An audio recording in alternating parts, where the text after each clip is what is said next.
up, Desktopers? Xavier Wills here for Desktop Bodybuilding, and we are back for the finals of the 2026 Texas Pro, brought to you by Battle Up Productions. This is your watch along. My name is Xavier Wills. I don't know why I sounded slightly slow there where I said my name there, but we got there in the end anyway. So what you're seeing on your screen now is Courage Opara of the 212 division. That will be what we're seeing up first tonight, most likely, at least anyway. I assume we're going to see their posing routines, followed probably by the comparisons and callouts, and then we'll see some results from these divisions. Whether they mix it up and go through each division and then do all the awards at the end, or how they actually do this, seemed in the IFBB it varies show to show a little bit. And then you can see in the bottom right hand corner the battle that a lot of people are into with the open division. And that is Regan Grimes versus Patrick Moore. And it's a good battle. I mean, I have Regan personally. The more I've looked at this, the more I'm like, yeah, I've seen other footage. By these photos, I can go, yeah, you know, Patrick's winning. And Patrick really is the underdog story here. And ninth show this year, I think it is, something along those lines. And people respect that, and I respect that a ton. So Patrick Moore has definitely been a warrior this season, and I mean, he deserves to be rewarded to a certain extent. I mean, not over someone else versus whatever, but yeah, it's definitely exciting. But let me know where you are tuning in from. I appreciate everyone tuning in at the prejudging. Also, if you do want to purchase the pay-per-view, the link to that is in the description below. I suggest you purchase that and follow along. It's going to be a good contest. Freddie, Nadu, and Sheila, they do a phenomenal job with that show. They've got Fuad Abiad and Dave Palumbo, sorry, on the live stream. Sorry, I'm only just caffeinating now. I didn't just have a bleed on my brain. I am coherent enough. But if you can like the stream as well and show some love, get in the comments, let me know where you're tuning in from, and I might feature you up on the screen. So who's commented so far? We've got Kenson, my man from EP09 in there. I think that's from a little earlier. He says, I've got to go with Regan. I want Patrick to win, but Regan did enough here to win. I agree as well. Regan is the best man. I do feel bad for Patrick, says Catherine. Catherine Patterson, I know I saw you at the pre-judging watch along as well. And then you got Holly. Yeah, I agree with Regan for the win, but I definitely think Patrick gave him a run for his money. If Patrick can take an off season and give some more and put on some more muscle on, he'll come back good next year. Diesel, unfortunately, you're talking about Fit Model. They still have the amateur on stage right now, by the way. So just a heads up, the finals have not started.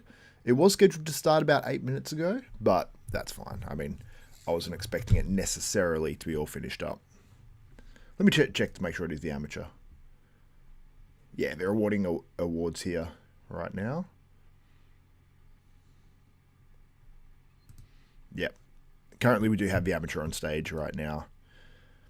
You can see that rear lat spread. I think this is the pose that hurt Patrick the most. If this pose didn't exist, I'd say overall, okay, we got a bit closer of a show. Now, I know it's only 1 out of 8 poses, but 1 out of 8 is still, what percentage is that? Like 13% or something? Oh, yeah, Holly's saying, Leo, you might want to give Xavier a ring. Last weekend had to call him and had John Livier and Lee Priest was trying to get a hold of him for the show. Yeah, I slept in last time. I got to the live about, what was it, an hour late or so, Holly? Something like that. What about Big Belly Budesheim? Budesheim. Tim Budesheim looked good, to be honest. He looked pretty damn good. But the only thing about Tim is that you notice just in the lineup, you notice so much more of the structure of Tim Budesheim's waist. And you're not seeing Tim Budesheim on the screen right now. That's Regan Grimes, Patrick Moore. But just the waist of Tim, you notice the lack of taper in like the back double and a few other shots. But still, I think that Tim can get a raw deal sometimes. I still think that he has enough poses that are like, hey, well, that's above other people, like the most muscular and a few others that are more impressive, I guess. But when you watch these guys in different videos, and we'll go to some video content as well, you notice the difference, like, in the conditioning of these guys versus maybe some of the other ones. And I don't say in conditioning, I just mean in quality. You see why these guys are ahead of the group behind them. are both extremely good. I think this is probably the best version of Regan. Fuad Abiad said that, and he's there in person. I trust that opinion. Yeah, I think it's probably pretty spot on. Just let me... We've got Natalia Coelho. She says, curious to hear, who do you personally have winning, my friend? I personally, look, when I first watch it, when they first came out in the first lot of sort of comparisons, I was leaning more towards Patrick, or even to Patrick, somewhere around there. But then, as I've seen more content on it, not just the live stream, I've seen, you know, some other videos and photos from both sides of the stage as well. I feel like I'm like, okay, I think the thickness and the 3D look to Regan would probably be a little bit more impressive in person in some ways, but it sounded like, you know, Dave Palumbo and Fuad Abiad were pretty split on it, but they said Regan. They both settled on Regan, and I felt sort of the same opinion, so I felt sort of validated in that opinion, but by the end of it, I settled on Regan, and I think Regan as well held the fullness a lot better than he usually does. What do you think, Natalia? I don't know if how much of it you've got to watch, but what do you think of this top two? And Natalia Coelho as well, everyone. That is Miss Physique Olympia in the chat. That's the thing I love about bodybuilding. We can get like, you know, like literally, you know, bodybuilding industry celebrities, and not just celebrities, obviously champions, multiple time champions in the chat like this, and you guys get to have these champions. It's like having like a, you know, you love Formula One and you got like the famous Formula One driver in the chat, you know. It's pretty cool. And we do have coming up first, I did mention it earlier, but I know many of you are just starting to tune in now. We do have Courage Opara, this man here. He is probably the favourite to win this 212 battle. But let me have a quick look, because I'm seeing this Battle Up Media. They do a phenomenal job here. Battle Up Media, go follow them on social media. You can see a bunch of stuff here. We get to see some photos here. See if there's any much more video. We've got Kendi there. Oh, we've got a bunch of stuff we can go through. This is brilliant. Okay, so let's go through the top guys. We'll go through the open guys first, because we'll get to the 212, because that's going to be up first. So let's go to the open guys. Here's Patrick Moore. He just peaked so nicely. This is Patrick Moore's best, and I didn't think we would see Patrick Moore's best again. I thought the best of Patrick Moore was sort of going by the wayside, and you can see the conditioning a lot better in this video. You can see it looks a lot better quality than probably just those individual screen captures.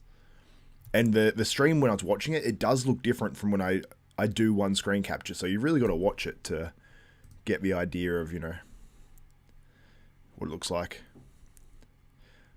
Holly says, sorry, Xavier, you're not going to live that one down. I'm definitely not. That was like mortified. I was meant to be live here an hour ago, and I wake up like running around 5 minutes, then you're getting on a stream when you're just dead asleep. 5 minutes later, it is very weird. So we're just doing some awards now. I'm hoping this might be the last class before we get to the open, the open pros, the 212s and the fit models. Everyone, we have another fitness industry celebrity, bodybuilding industry celebrity really, in Mark's Max Muscle in the chat. Everyone say hi to Mark's Max Muscle. Check him out on YouTube. We actually just had our video go up yesterday, I think it was, from our podcast that we did together. It's actually doing quite well, I think, as well. Considering it's on the Desktop Bodybuilding podcast channel, I think it has 1 to 2K views or something. Couple of thousand views or something like that, I think.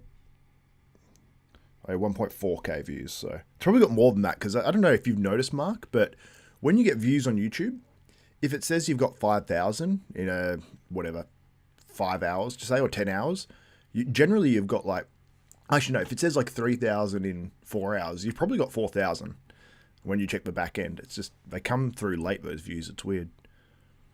Xavier is the future of bodybuilding podcast. Bruno Valentino, thank you very much. I hope so. At the moment, I'm the past bodybuilding podcast. I was actually doing bodybuilding podcasts a long ass time ago. Like when you had to use like HTML code to actually put it up on Apple Podcasts. It was crazy. Like that was, I wish I kept podcasting then, but I went into other jobs and got out of it. But I think I had really the only one or one of two in all of Australia for podcasts and stuff. And there was very few worldwide. So we had American listeners that would listen to us talk about Australian bodybuilding. Nowadays, you have to have real unique content. Also, shout out to Z Rich Productions, Battled Up Media for this footage. John Jewett here. And the cool thing about this show, we have John Jewett and he's coaching Kennedy and Anyanwu, and they're in the same division, which I love. And I just realized I've got my own stream playing in the background, so I'll stop that, and that should help my connectivity a little bit. Hopefully that's...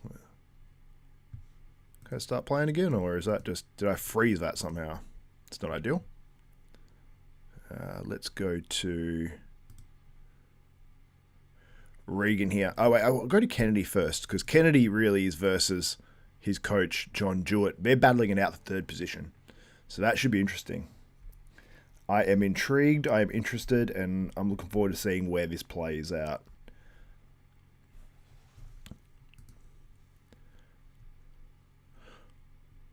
Also, Mark, I downloaded all our HD videos and put that into the podcast. I had a few issues. I realized I didn't download them completely, and then I uploaded it, and the last 20 minutes was broken.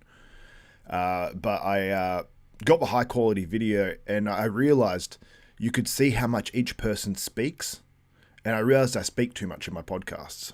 It was me and Beatty. Me and Beatty did a good amount of speaking, and then probably Ron spoke a little bit more than you. So, Mark, I apologize. I will throw it to you a little bit more as well. I know Beatty and I talk a lot, and then really me, Beatty, Ron, and you, we all do our own YouTube thing, so we're used to talking a lot. So there's never a space where no one has anything to say.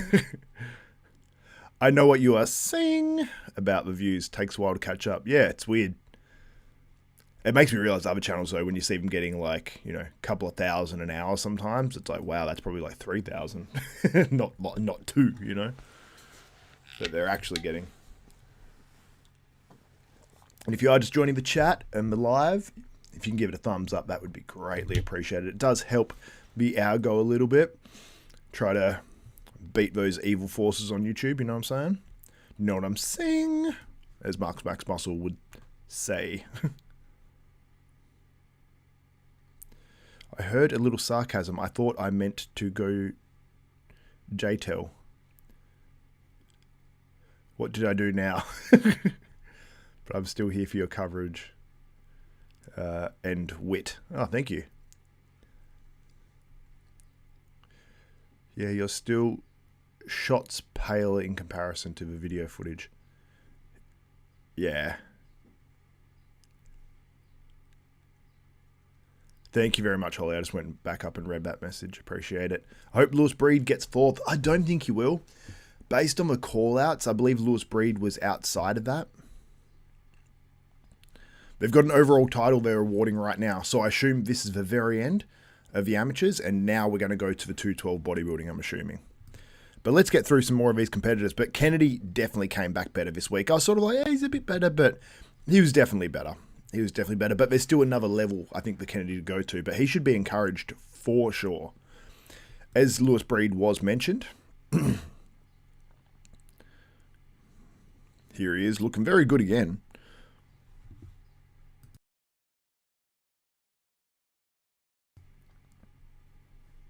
I think Lewis Breed came back maybe a little bit better this week, I think.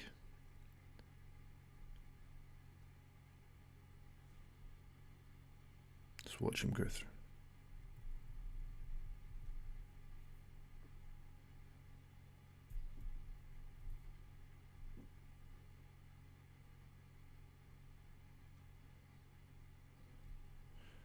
Okay, so I'm just listening to the commentary.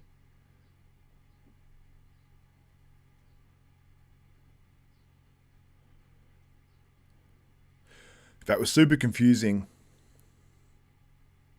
Okay, it's very confusing what Freddie Nadeau just said, because I thought he said that we're going to take a 10-minute break because the amateur just finished. He said part 1 of the amateur. I was like, whoa, there's not a part 2 we're about to see, is it? But I think there's a part 2 tomorrow. So I was a little nervous there. And he said we have the 212, the fit model, and the and the open bodybuilding coming right up, and he said just in a minute away or something like that. So I'm like, I don't know if it's 10 minutes or 1 minute. it's quite a distance, and it could be 15 for all we know. How those things work out. Oh, Mark says, I don't mind not talking the most. I never like to talk over people, so I'll generally let people speak over me. Oh, Mark. I do try to. That's why I did throw to you reasonably early in the part as well. But as well, like, when you speak, I feel like you have more impact as well. So, like, I don't know if you've seen, like, podcasts where someone doesn't speak maybe quite as much as the other ones. Like, you got the Menace podcast where, you know, like, Milos and Dennis definitely speak the most by far, and you got Jose and Chris Cormier that don't speak quite as much, but in sort of a different way. But when Mark speaks, it's like more impactful. Like I always like really make sure I lock in to when Mark's speaking. I do with everyone, but like especially when Mark speaks.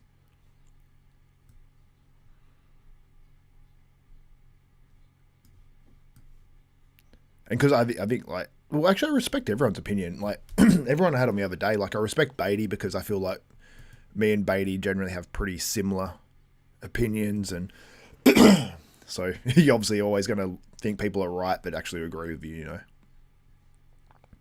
But yeah, Lewis Breed looks crazy. Mike the Bike Dasher says, respect for Lewis Breed making the most of what he has. It's not surprising that he typically makes top 6 at these shows with the mass and conditioning. One could say Lewis's muscles are more muscly. I guess you could say that.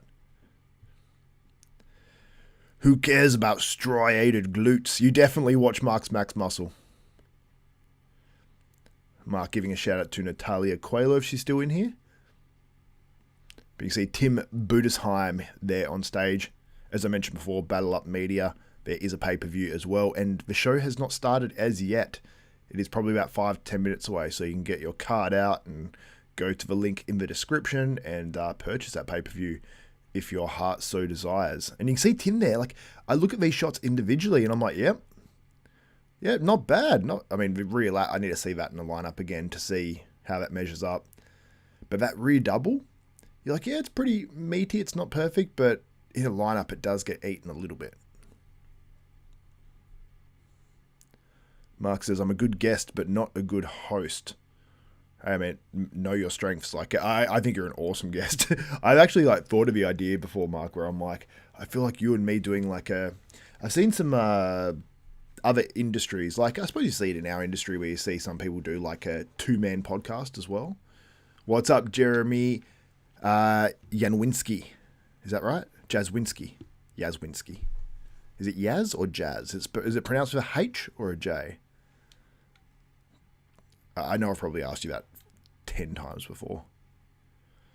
Oh, that's a Lee Priest saying, who cares about striated glutes? I've heard you say that in your videos plenty of times, Mark.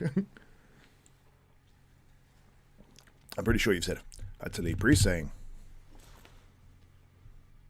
But yeah, that's Tim Budesheim.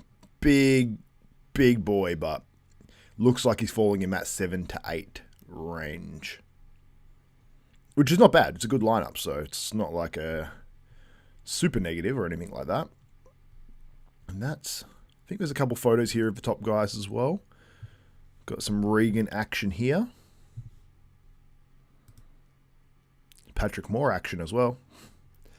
These, there was a really good point made. These are by CMY Vision _ on Instagram. And they're great shots. They're really cool to look at. Like, I love looking at them. But I learned nothing from them at the same time, or very little from them at the same time, because they have an edit on them. They're like, the photo's really upwards. I actually heard James Hollingshead and, who was it? James Hollingshead and, what happened here? James Hollingshead and Patrick Moore, damn it. James Hollingshead and Justin Shire on IFBB AMA discussing about these upward shots. They're like, they do nothing for me. They just want a straight on, like, you know, straight in front sort of shot, because you can't really tell who's good in these photos. Like, Patrick Moore on that one. He looks way more shredded, but I just don't know if that's the case. John Jewett here. Midsection looks actually pretty good in that crunched sort of shot. John Arthur Duncan. This guy, what's his name again? Gianluca Di Lorenzo. He just need to be a bit more conditioned. And I can't remember this guy's name. He came out last on stage, though. Anyway. So there should be some more here as well. Anyanwu. Tim Budesheim. Tim's got to be frustrated because he must look at his physique and go, man, what more can I do? He must just look and go, it's not that good. This guy actually had a really good shape. I can't remember his name, but he's definitely one for the future for sure.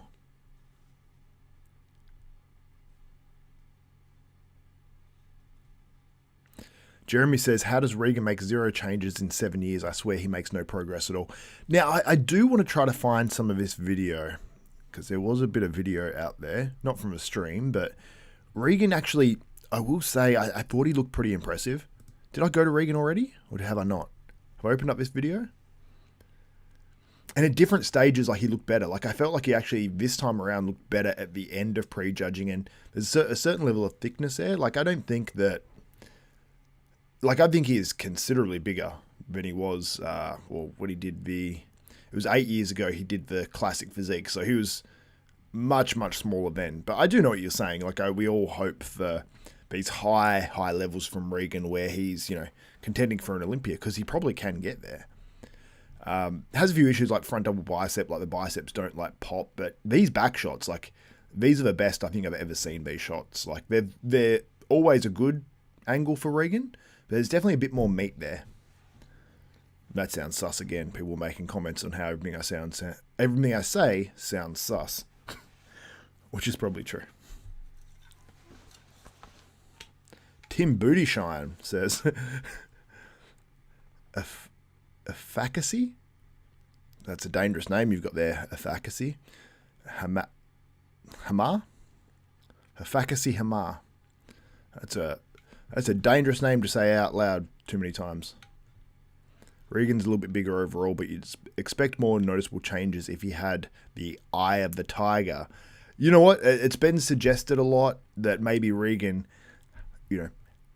it's almost blasphemy to say it, hasn't got the mindset, hasn't got what it takes mentally or whatever to do this. Now, people have suggested, Regan's living too good, so maybe he doesn't have that push to, be the top dog because he's already living so good and you got, he's a dad now, he's got his health to consider and stuff.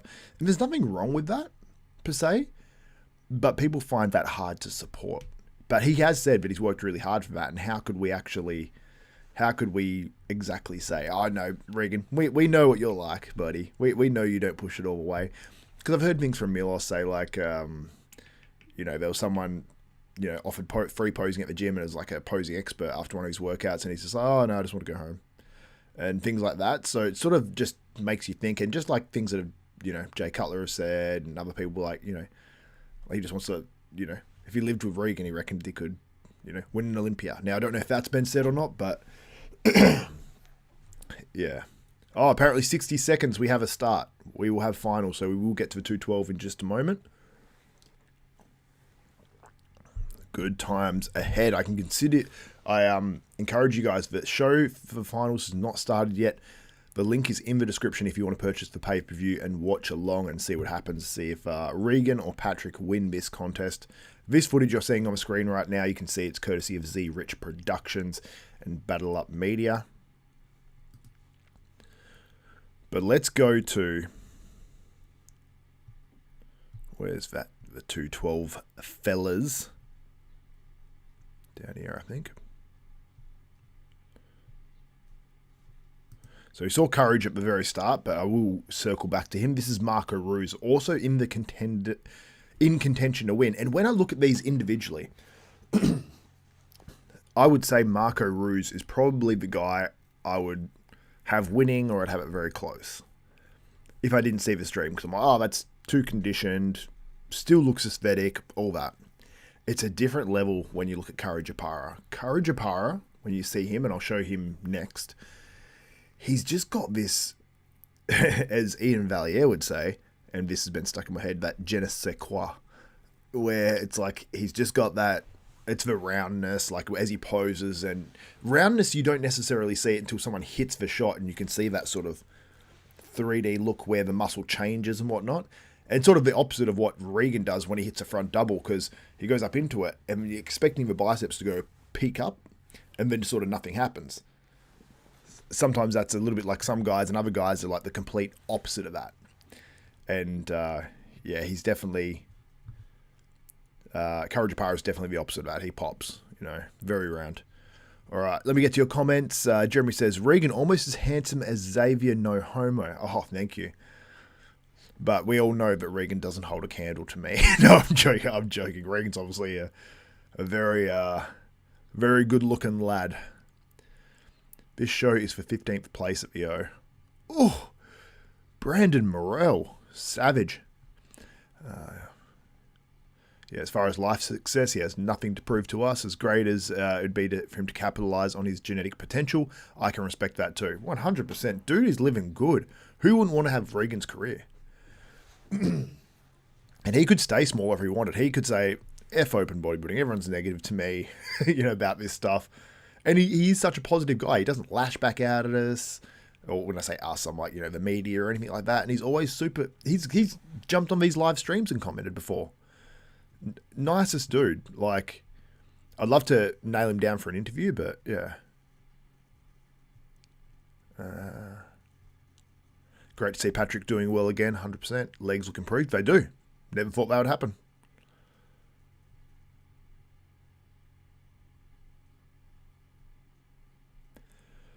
Oh, I went way back on my chat there.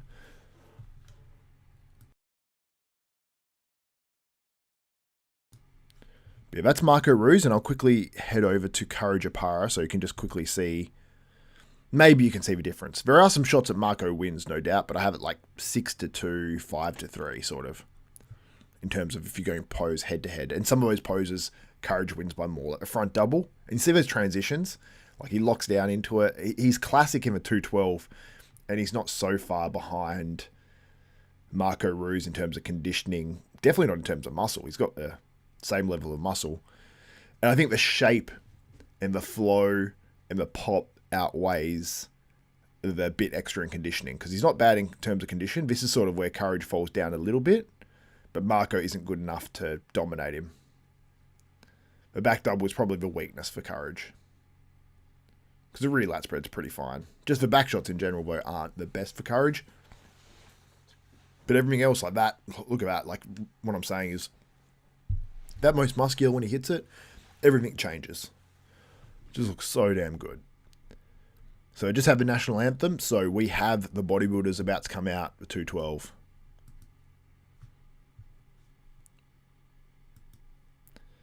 Safe to say, despite the namesake, Regan is not a grimy guy. When will open start? It's hard to say. Sometimes they just throw in the open routines at the very start. Could be an hour. Mark said, that's you, Xavier. That guy is your twin, Xavier. Which one? Which one? Marco Ruiz? Let me know if you mean Marco Ruiz. We could have a new rule. I'd love to see a new Marcus rule in terms of like where people are like, rule. Marcus rule's so popular, apparently. Cool bit of an intro here at the Texas Pro. We got We Will Rock You. It's pumping there at the Texas. Or Mark, are you saying I'm Courage Opara? How many days a week you getting some training in, Xavier, mate? Oh, I'm back. I'm back. 4 to 5 days at the moment. It's been good. I've gained a solid, I'd say, from 3 months ago, I'd say I've gained 20 pounds-ish. Or maybe not 20. I've lost a little body fat, so maybe 18. Or maybe not 18. We've lost, yeah, probably, actually, to be honest, past 3 months. I'd say I've gained about 18 lean pounds. That is coming off surgery at the start of the year, though, so it's relative.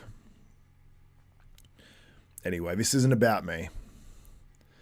Courage has the shape, the roundness, the aesthetic flow. He's like a mini Keon. He really is, in some ways. Even, cleaner through the midsection and stuff. But Keon does have, Keon's a different beast. Tremendous. I mean, really, turn off the lights and look at the silhouette of the physique. I mean, shit. Look at that guy. He's crazy shape.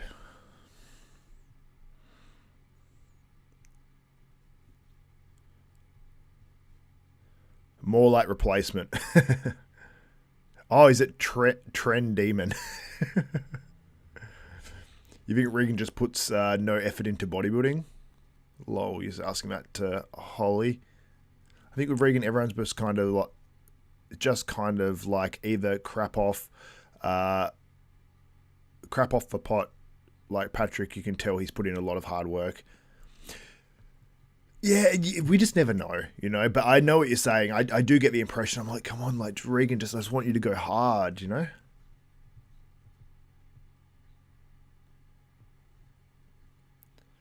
Xavier, I feel bad. You asked us all where we were training, but I've never asked you where you train. It's boring where I train, Mark. You don't need to feel bad. I train at I train at 2 gyms now, actually. There actually is one that's not too bad, but the pickings are slim in Hobart, Tasmania, Not too much in terms of good gyms or anything.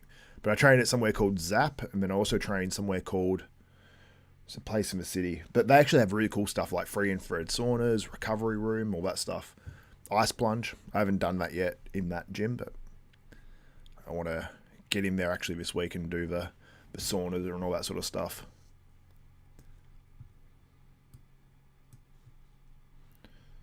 Sadiq Faruqi's trying to pump up the crowd.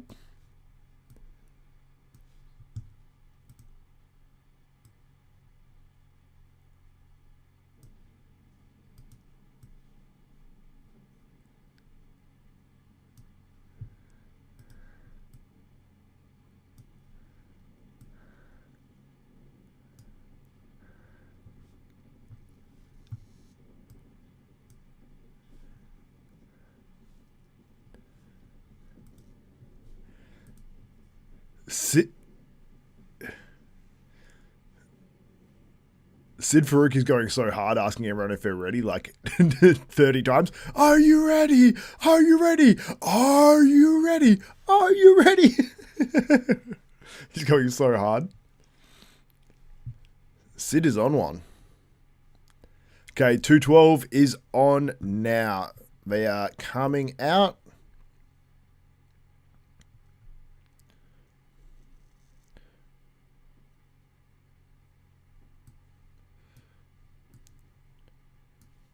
As Sid Faruqi just said, we're going to see who qualifies for this year's Olympia. Let's go.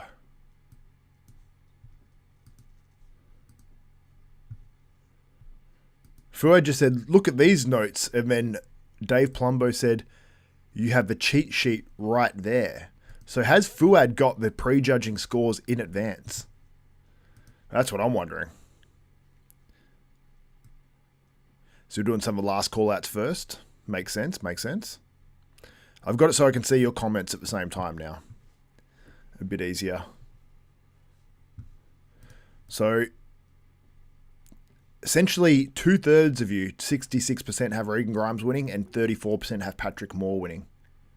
There you go. That's what we like to see,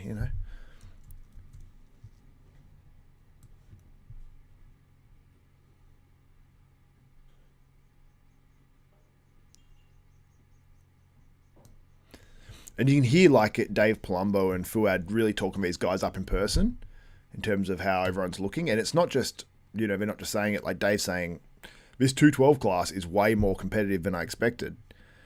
And Fuad essentially, sort of confirming that. The 212 is what you see in the bottom corner now. I will enlarge that soon.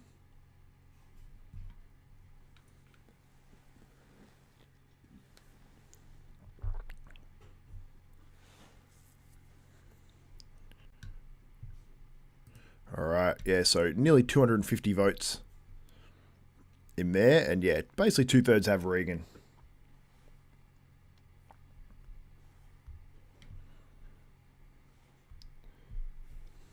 Okay, so that's the first lineup out. But basically, I think it's the last call out they just did, so you won't stress too much on that one.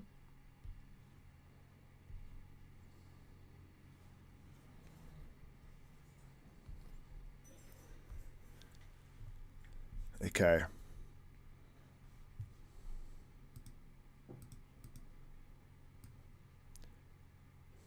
There we go. That's... You can purchase the pay-per-view as well. I encourage you. I urge you. So right now on stage, we have... I will actually bring up the... what do we call it now? The competitors list, so I can get all these names right. A few names I'm just sort of forgetting as this has gone on. Kerif Bajo's up there now.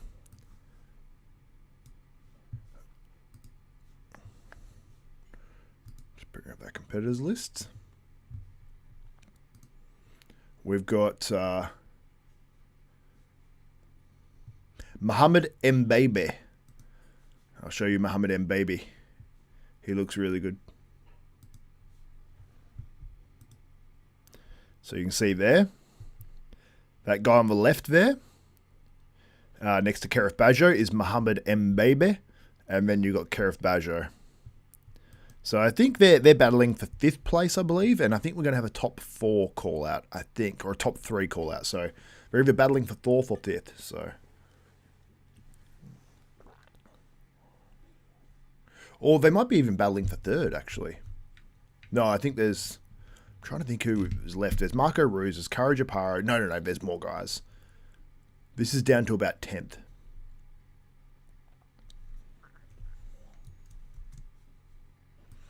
Kerif definitely came back better tonight, coached by Dave Palumbo. You can see him there hitting the front double with the green trunks in the middle.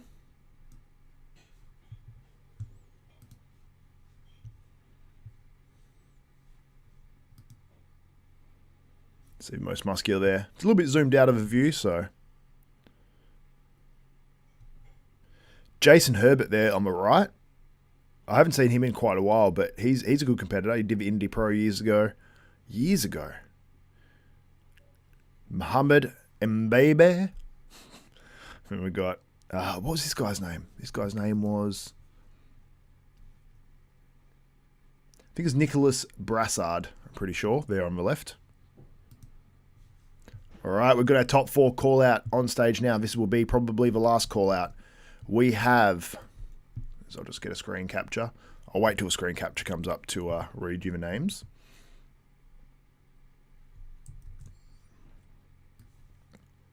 Courage looks very good here. Different color trunks on. Courage has got the purple trunks. There we go. That's your top 4. Okay. Fuad said he's leaning towards Marco this evening. I'm just going to get the back double bicep because that is sort of, I'd say, one of the weaknesses for Courage. But I think Courage... Yeah, Courage is not getting beaten by much on the back double bicep, I will say. Front lat spread, I think Courage, honestly. The rear lat, Courage dominates. Well, wins.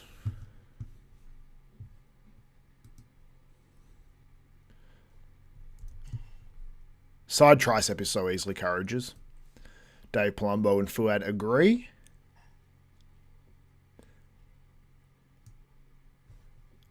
The ab and thigh. The last 3 poses go to Courage. That's the thing they said. Fuad said, I think I might be going towards Marco. But then the last 3 poses.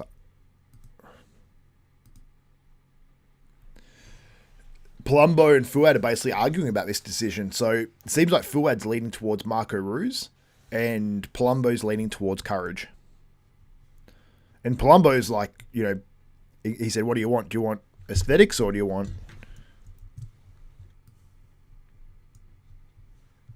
I love this commentary duo.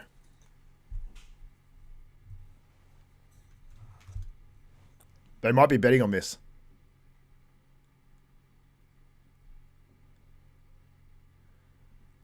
Yeah, so I think Dave has bet a steak dinner for Fuad, and Fuad won the first battle, and that was on Classic.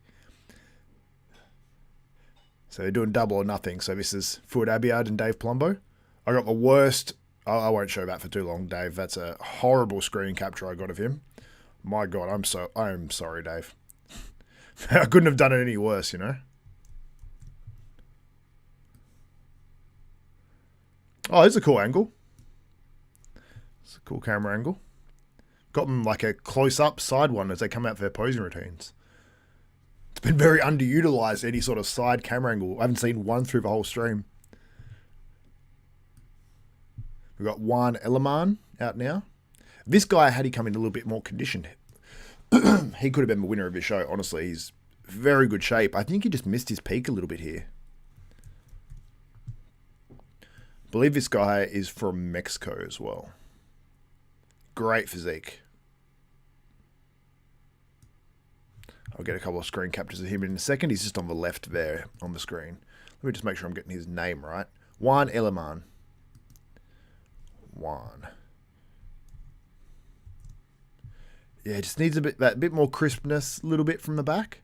It's not a huge amount, but it just, you can see it. Great looking back double bicep. If this was crisp, like real, that gnarly crisp, and you know, like 212 guys generally get in really good condition. And I think even Courage Opara, it's not to say even Courage Opara, it sounds bad, but Courage Opara I think has better conditioning. There he is there. Just got a couple of screen captures.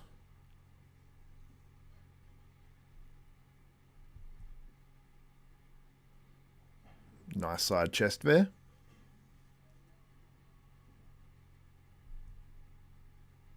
Then the back double. Palumbo said, remember when I used to give you 2.5 minutes to pose? And then Fuo goes, what are they doing with this 20-second stuff? Pretty quick routines. Like, that was under a minute for sure. Dave agreed. He just said he could have been a little bit more tight in the glutes. Kerif Badjo coming out on stage now, coached by Dave Palumbo, who's actually commentating this. Oh, we have Lee Priest in the chat. Sorry, I have not had that open. Let me get back to this. Lee, where's Lee's first comment? Us go in the open or stay in the amateur. Rex professionals are meant to be the best part. The best, not the best of a weak lot. Oh, yeah, Lee, you came here right for the 212. We want no 212. I got to be honest. I prefer this 212 rather than watching. You know what I mean? Like the percentage of bodybuilding I'm watching in a show. Although I mean, yeah, you could say you could put more time into the open or whatever. Like, look, I'm always open to suggestions with this stuff because I want the sport to be moving forward for sure. And I have a bigger beef with all the other divisions and how many hours we have to watch the other divisions and how many divisions. It's because people say, oh, you know, you don't know what you're talking about. It's not watered down. Like it's a class, you know, for everyone. It makes it more popular. I get that. I get it might have more entry levels to the sport, and I'm all for that. And I was, back in the day, I was like, hey, give a few more pro cards to Australians and a few more pro cards to other people, but it's like a floodgate has been opened to an extreme amount where a pro card has so much less value, which whatever. Okay, you can say whatever about that. But the amount of pro shows. And for example, the way bodybuilding, it feels like since the IFBB Elite thing happened, it's like there was a step up. And with a prize money, a step up. And now we're leveling out where, I don't know, things have got to a comfort level or whatever. But with bodybuilding, I think something will happen or needs to happen so we can level up this sport a little bit. Because you can't have a show like the Dubai Pro vanish into thin air. Nothing is said about by the federation. Nothing is said by the promoters. Would you think a Formula One race would get cancelled and you hear nothing about it? It just gets taken off the schedule and no one says anything, apart from a few people that have noticed it. It's crazy. It was the fourth highest paying show of the year, only after Arnold Classics and Olympia, and it drops off the schedule and no one says a thing. It's like, I don't know. It makes it a very hard sport to follow. I'll tell you how much. So you can see the other photos there of Kerif, who looked really, really good. It's not giving him advantages here, this lighting, I will say. It's just a little bit darker. This here is, let me get his name. This is Nicholas Brassard. He's actually very good. A lot of muscle.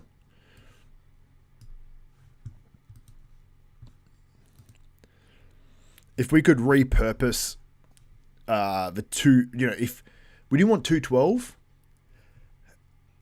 like, I'm trying to think. Because we've sort of got Classic now, but I suppose they've got Classic in a way that you can actually do well in Classic, even if you don't have the best shape. As long as you're not got a blown out waist or a super thick waist, you can sort of do Classic and do pretty well as long as you have the muscle, the conditioning, and, it's hard if you've got absolutely enormous legs in a bad shape. That's going to be tough in Classic, but most people can do that, and that's sort of like a step down from the Open. So unless you're just a mass monster with an ugly physique, you've sort of got classes that can fit everyone now, and then you've got to step up. So now you've got so many shows, like people can do well in open shows. That is the thing. So I just don't like having 35 open shows in a year, because we're getting these shows where we're getting, the shows are 3 deep and 4 deep instead of being like 10 deep, which we've seen in past years. I don't like seeing just a bulk of weaker shows. We need to either encourage these guys to do way more shows through some sort of a point system, or multiple wins, or a win and a second will qualify you, or something, or my suggestion. Because anyway, I've got on my rant now. let's cover the show a little bit more.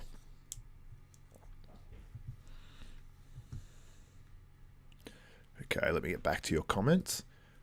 Right now on stage we have... Who do we have now? I believe we have Stephen Cochran on stage now. Have I got any screen captures of Stephen Cochran? Oh, for some reason that screenshot's not working. Let me get one of Stephen Cochran. I don't think he'll be in contention, but he's got a good physique to build on for sure.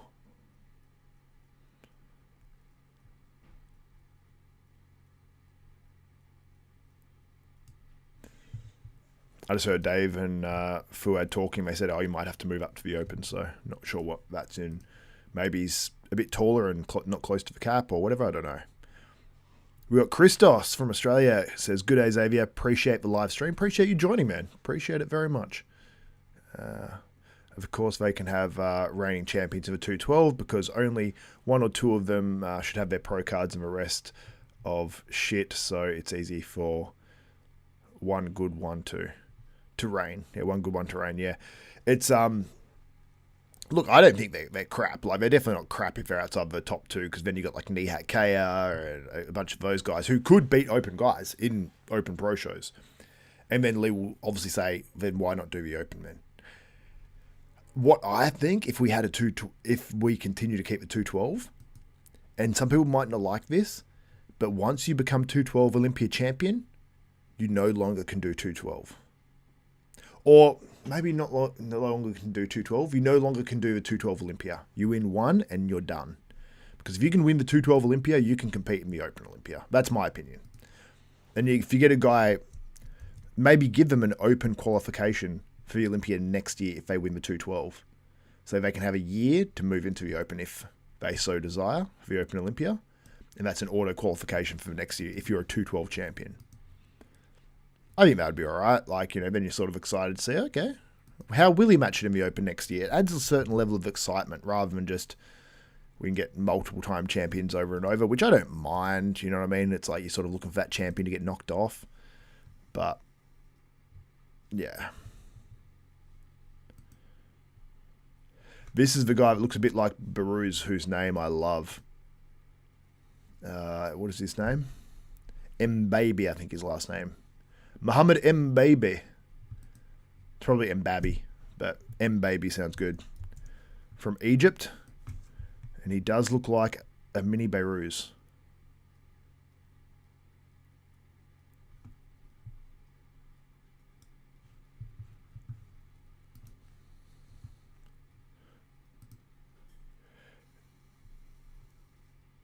Individually, he looked really, really good. Structurally, he's he's not tall at all. He looks taller than he is. You look at him individually, this guy's winning the show. But no, he's not quite that level. Okay, what is the chat saying? What's Lee saying?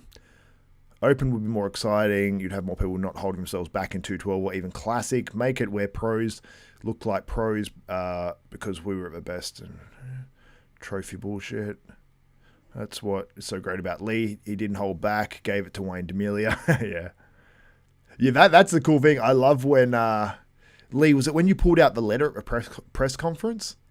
That shit was so awesome. I remember watching that back. I don't know if we watched that together on a podcast, or if I watched it with someone else on a podcast, or if I was watching it by myself. I don't know.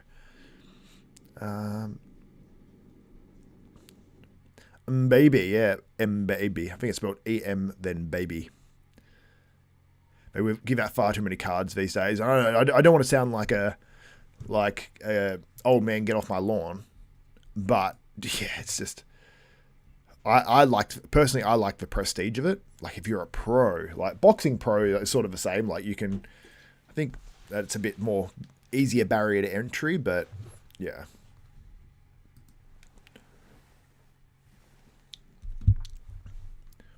I'll get a screen capture of a guy on stage now, and I'll give you his name. But what you see on the screen right now is Muhammad M. Baby, and this is the individual posing routine for the 212 finals at the Texas Pro. The open men, if you are just joining, have not been up as yet. Nearly 300 of you in the chat. If you can give it a thumbs up and show me some love, that would be greatly, greatly appreciated.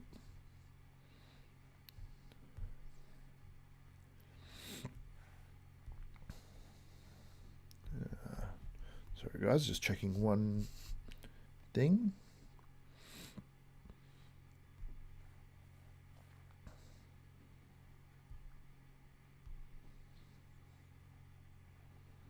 Jonathan Gonzalez, and I'll show you an image of him now. Oh, there's Muhammad M. Baby. There's Jonathan Gonzalez. Not in the mix, but he, you know what, he wasn't too bad. It wasn't too bad.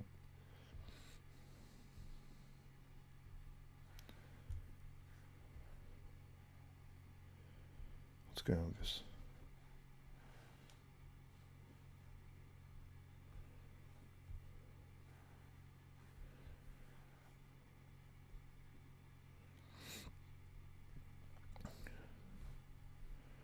All right, so who we got now? We have Jason Herbert. This guy's good. Great posing. Very epic sort of posing. Maybe doesn't hit the shots 100% perfect, but it's cool routine. I think you get a little bit harder, like in the, you know, when he's hitting the back double in the delts a little bit. Like there's a few little areas on his physique where he can, glutes are on. Good back.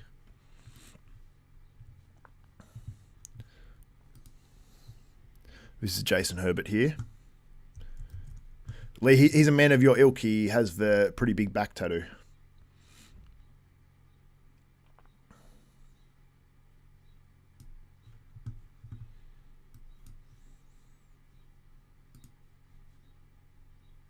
Yeah, Jason Herbert's on. For sure. I wish they'd zoom these in a little bit more, though. This camera, like, the camera's way too zoomed out. Well, that's way too zoomed out. I can zoom in myself, but you can just see through the delts in the back double bicep. Even the back's just like a bit watery. He's holding a bit of body fat there. Muzi Malaleke is coming up.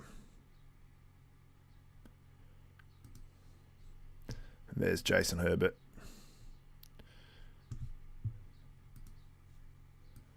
Muzi is on stage, coming out on stage now from South Africa. Oh my God, I had to click the most recent chat thing because it wasn't coming up.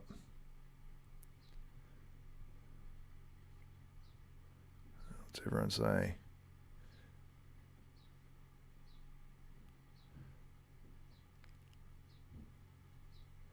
Yeah, you know what? I used to love the amateurs. I used to love the, the amateur bodybuilding and all that sort of stuff because it was so exciting who would get their pro card. Like, even when I started following it, when everyone in the class got a pro, every class got a pro card, at least early days of that, like it was still good standard, I remember covering the USA's when Tonio Burton won his on YouTube. Got tons of views. Do you think USA wrap-ups will get tons of views now? I don't think so. Not like 30,000 like or whatever I got back then for that. And I think I was covering like Nick Walker and someone else in that, plus Tonio Burton. I think even maybe Martin Fitzwater's in that one. I remember making comments about Tonio Burton. I'm like, if he just looks like this and just gets bigger, he's going to be crazy. Ended up being true.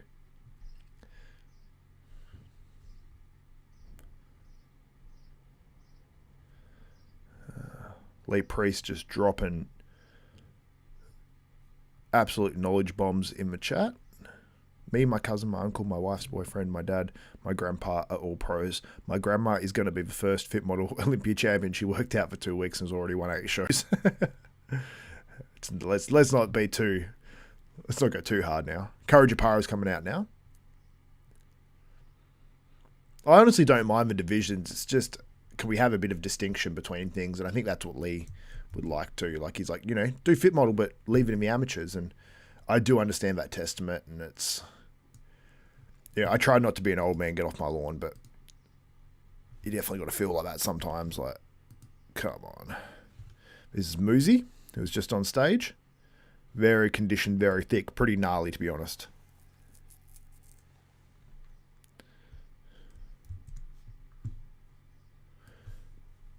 I really like Courage's move to the 212. I'd eventually like to see him in the open for sure. This is Courage. But while the division at least is around, because I know Lee's not a fan, I think 212 is the division for Courage. I think in shots like the back double bicep, that's where you can sort of get away with it a little bit in the 212 in some ways. Because some of the other guys, they're not going to be structurally so big that they're just going to blow you away. But the other shots, like, he looks really good going through his poses. Like, I think we'd be surprised at how many open guys Courage would actually end up beating a lot of the time. Give him one more off season, I think he'd beat a lot of open guys. By a lot, I don't mean at the Olympia level, but a lot outside of that in smaller shows.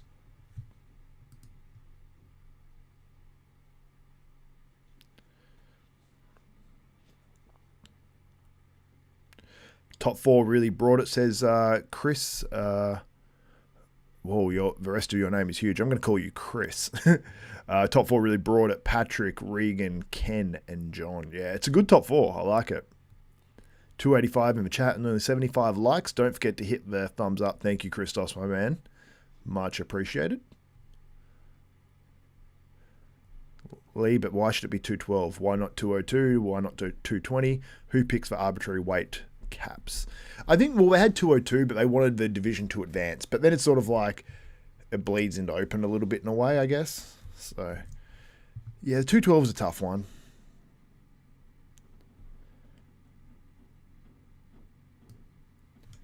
We're saying how big Marco Ruse looks here. Fuad saying he looks like an open guy and Palumbo agreeing. He does have very thick, dense muscle. It's just funny how it doesn't look as popping like crazy when he's next to Courage. Because every time I look at him individually, I'm like, yeah, this is a bit more gnarly, still shapely enough. But when you see him side by side, it's just a different story, and Courage looks bigger than you think. But now Marco Ruse might be bigger, but you cannot argue with Lee's logic. The rest of us are pretending. Oh. Did Regan win? I'm predicting Regan to win based off prejudging, but changed for 212 to 420.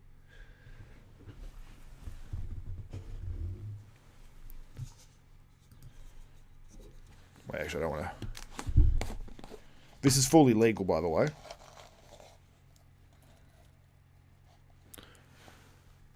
It's in a prescription, don't worry. I'm a card-carrying citizen.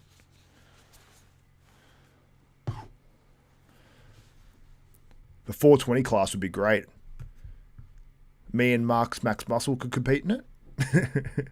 Mark's Max Muscle's in Canada. He can grow his own. I've seen bushes taller than his head.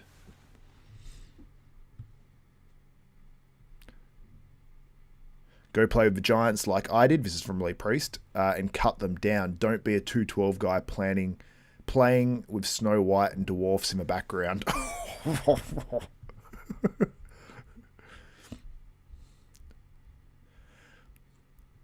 Lee, can I screenshot that and put that in a story? Just let me know if you want that or not. Well, not in a story, but like on in like an Instagram post. Trust me, when they step on stage, they are nowhere near 212. Yeah, a lot of them for sure. They're doing the pose down now for the 212, so we're going to get the results very, very soon. So we had all the individuals after. Look, I don't know if I like the individual posing routines after the comparisons. I don't like that order. Because it's like, why are we doing that order? Like, because you know it's decided, and it's just what the routines are just time for them to put the scorecards together so they're not rushing. I don't like that. I think everything on stage should be judged. Why have it if not? That's what I'm like now, because it's not that entertaining for the crowd if they're not like, you know, if someone does a killer routine, they present their physique beautifully, and it's just, if you make that part of a judging and that's part of it, why not? If you're someone with a sick routine, with a sick physique that displays it better than everyone else, give them an extra point or two. I don't care. Xavier Desktop Bodybuilding literally knows Lee, and if you followed this channel, you'd know they talk regularly. Is someone saying I'm beefing with Lee? I can't catch all the comments. Is this the real Lee Priest? It is the real Lee Priest. Absolutely it is. That would be so annoying. I remember telling Dennis James when I was like 15 years old on the Get Big board, I just couldn't believe a pro would be on there. For whatever reason, I just thought they were so far of a celebrity above anything that I'd be able to contact back then, because it was not like social media. I remember saying to Dennis James, this isn't the real Dennis James, you're just lying. I just can't even believe I did that. That'd be so annoying, being like, is this the real?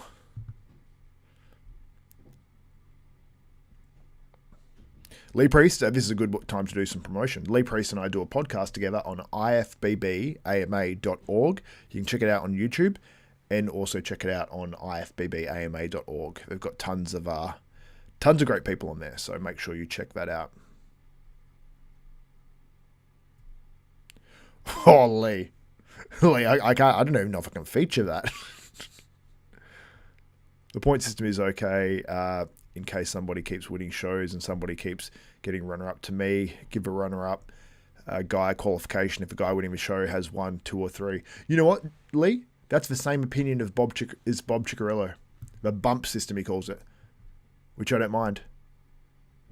Okay, so they had a best poser. I think Courage Opara won it.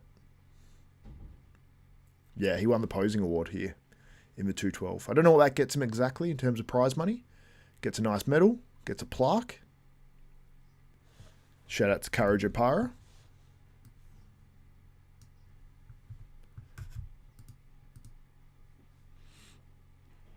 Derek Lunsford is the Muhammad Ali of bodybuilding. Venom123 says, yeah, I know what you mean. When I talked to Steve Kuklo, I was like, no way.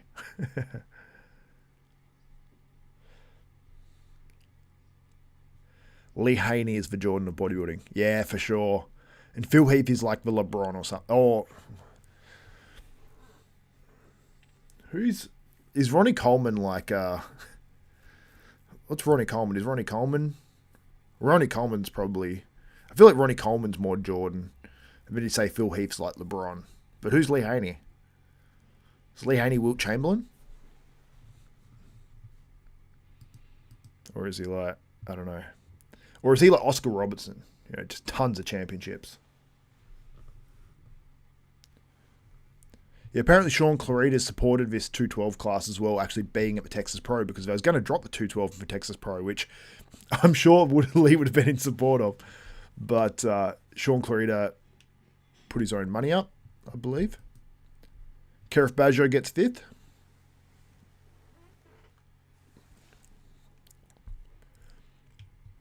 I think Kerif Bajo should definitely go into that 212 Masters Olympia. Muzi comes in 4th place here. Lee Haney's Larry Bird, yeah. Is Sean Ray sort of like Magic Johnson?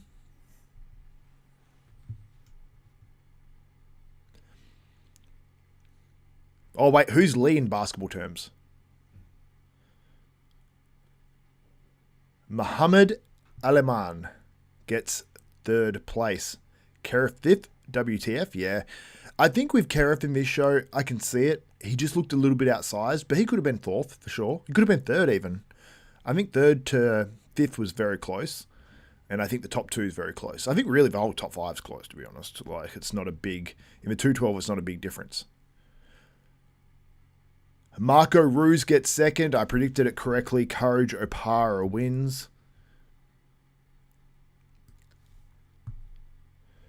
So, Dave Palumbo wins that one. He predicted Courage Opara. Fuad Abiad went for Marco Ruse in that one. But does concede it was very, very close. Sean Clarita on stage with his daughter. Love to see it.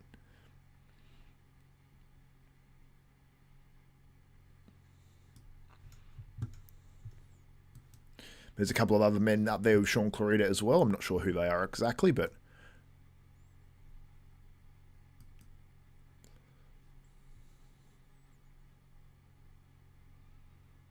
Lee Priest is Shaq.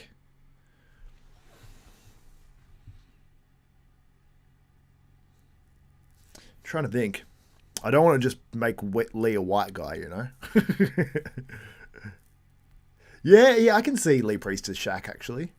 Lee Priest is Allen Iverson. I don't know about that.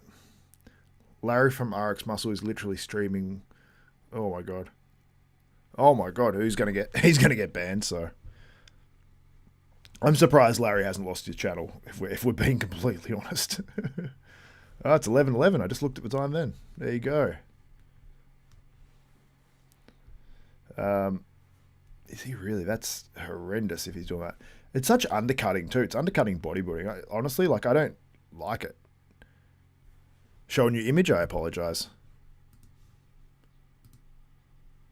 There's the pose down of a 212. I'll get a photo of the lineup as well. And the placings.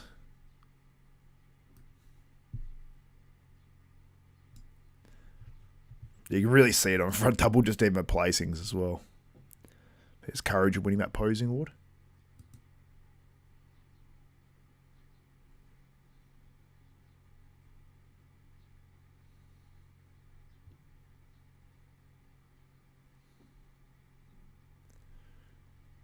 Okay, so apparently he wins a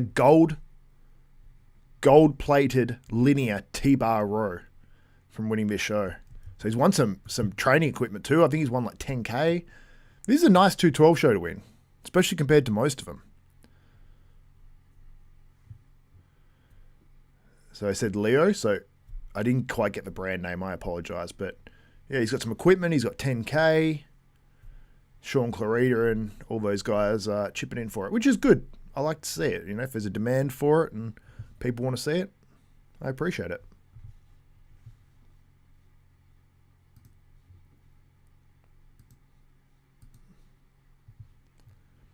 Take the opens out of the backstage. Take the opens out of the backstage, please. I'm legally blind. What? Oh, yeah, Lee Priest is Rodman. Lee, you need a, like, I don't know if anyone heard about this, but Lee Priest. Dennis Rodman was literally sort of like almost like a US delegate to, because he goes over and he's actually friends with Kim Jong-un, which is crazy. Lee's Dwight Howard. I don't know if he's Dwight Howard. I don't think he wants to be Dwight Howard. There's maybe a little Dwight Howard in him, but not. Lee Priest should be Prime Minister of Australia. Am I right, Australia? Yeah, Lee for honestly President of the US. Just take over world dominance. Bob Chicarillo is Jason Blaha. That doesn't even make sense. He's not a basketball player. Lee would be John Stockton in NBA. You racist. The mouth eats. Joking. Lee is Rodman, yeah. Javier Ramirez. You know what? People have called me Javier before. I went to America, got on a helicopter, and he goes, "Welcome aboard, Javier." I didn't bother correcting him. I just like, thanks. A small part of me died inside. Lee Priest. Oh, Spud Webb. That's harsh. I'll go to North Korea. Lee Priest would make mushrooms legal. Dennis Priest. Oh, there's my girlfriend saying hi to Lee. Yelling it nearly. Hi, Lee.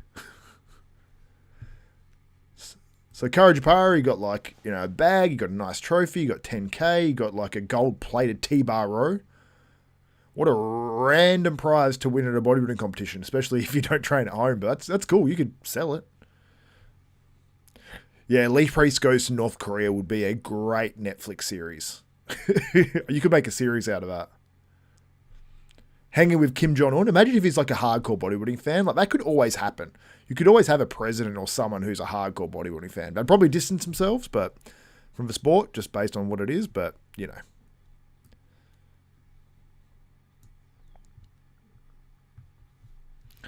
want a week's supply of bologna sandwiches. Okay, we have Freddie Nadeau and Sheila. I forget Sheila's last name. But these two are phenomenal in terms of putting on shows. They do a really, really good job. There's a reason why athletes, speak so highly of this show. The media do. They ask how they can accommodate you instead of feeling like you're some sort of inconvenience, like you're trying to get photos and sneak them because there's professional photographers nearby, or you're getting fights with the professional photographer. Like, there's no, Wait, what's happening here?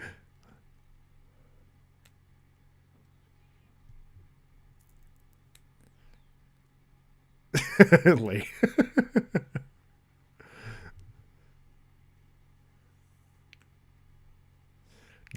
North Korea might be the one place where Lee won't have freedom of speech. Am I right, Australia?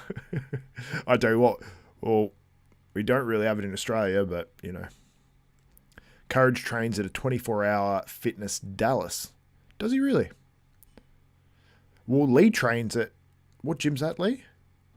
That's like a chain gym. It's like the one I train at, to be honest.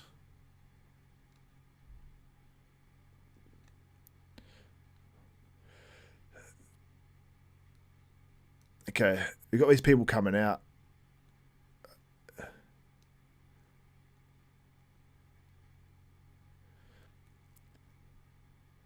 I don't know what's happening with this right now. They've got some people on stage with something, Powerhouse Promotions or something. This guy's wearing all glitter. He's wearing a glitter tank top and jeans. I wouldn't be game enough to wear this, but shout out to him. He's comfortable. It's another one there of courage.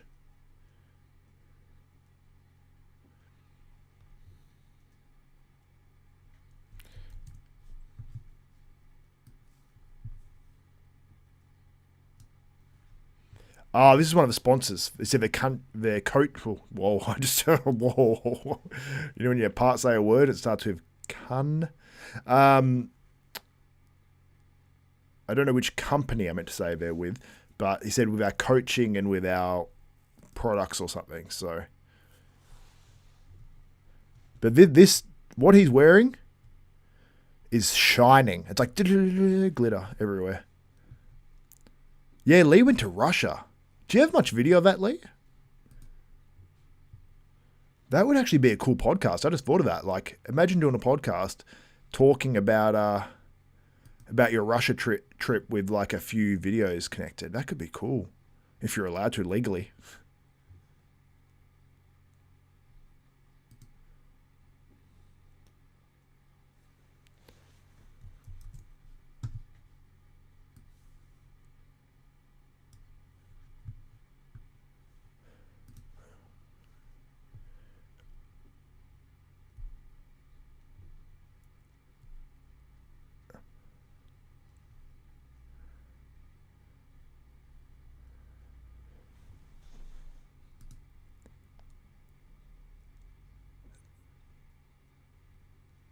These guys are obviously a major sponsor, but I don't know what company they have. Is it this PHP one that's on the back?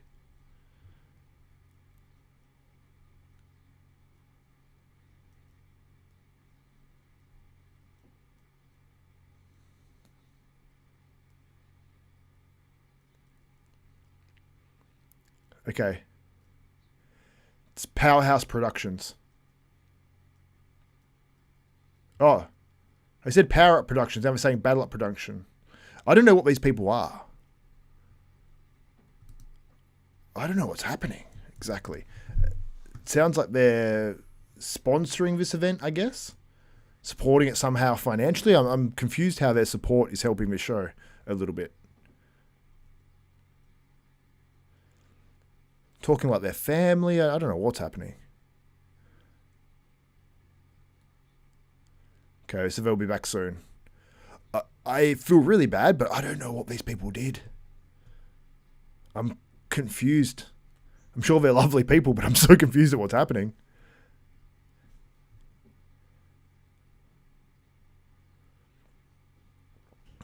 Okay. Lee Priest Russian vlog series would be great. Am I right? Australia and world. Yeah, exactly, Josh. We need to see that, Lee. Yes, I have some video from the seminar there, I think. But do you have video of like around the streets or you walking around or something? You could explain some things like, oh yeah, here I was doing this and da-da-da-da. Sent you a little video from 2 appearances I did, like 7 or 8 when I did like 7 or 8 when I was over there, all packed. Go to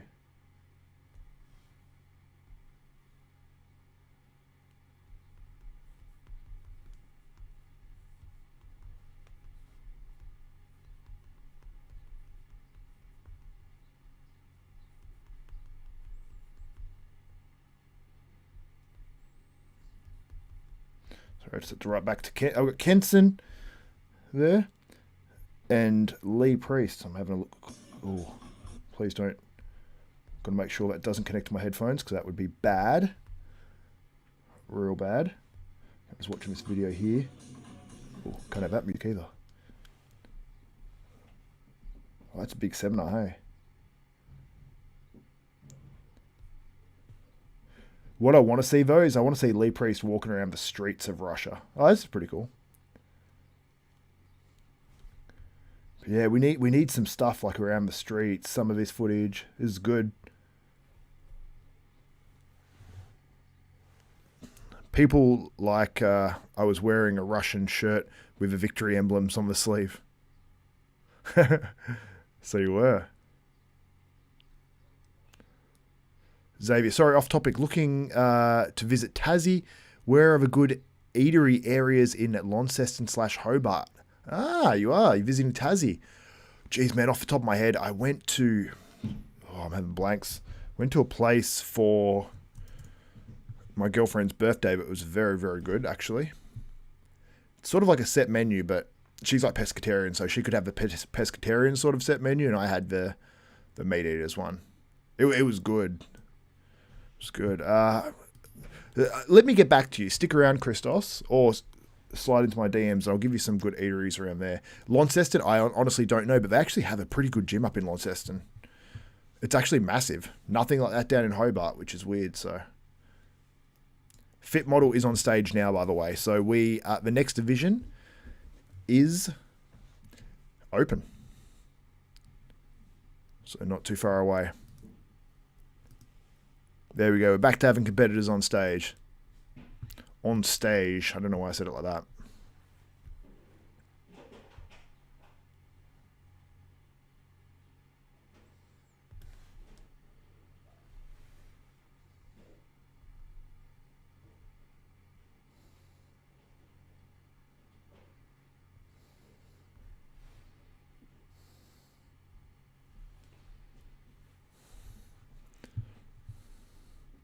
Craig Titus for the win. I don't think so. Don't think so, Bill. Oh, good. Thanks. Yeah. I'll if my girlfriend's in the chat, she could let you know. Actually, she was in the chat earlier. So if you do see Shally in the chat, she might be able to drop you a few of the restaurant suggestions and places we've gone.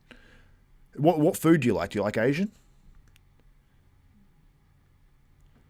Tell you what, if you like banh mi, Jar and John. I don't know if that's around Australia or just down in Tassie. Jar and John, you get like the crispy pork with chilies. Ooh. But you gotta really make sure Jar and John give you chilies. They love giving you none when you ask for them. So I mean, because like I'm a white person, I have maybe a white name, and I ask for extra chilies. They don't see that coming, but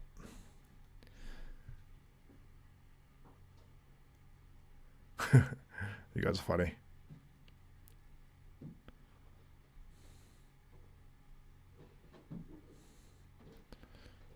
Nothing worse than weak forearms. Yeah, them dainty forearms, you know. Fit model has to be the hardest division to judge. You're into almost any food. Makes it easy with some good places I like. I'll look them up. There's a lot around Hobart. You have to book in advance too.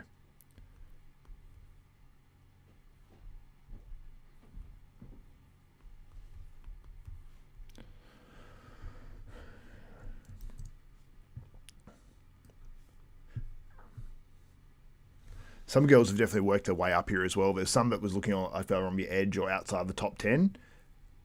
I think now they've been moved up a little bit. Let's see.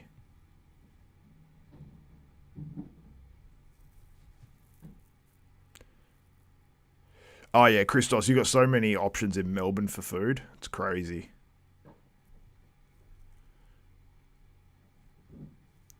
Yeah, I mentioned this girl who was in second call out, which was like, I think, 9th downwards, and she's now in the middle of this call out, and the commentator's saying that this is like 4th to 10th. So I do like when judging, they really allow like people to work up.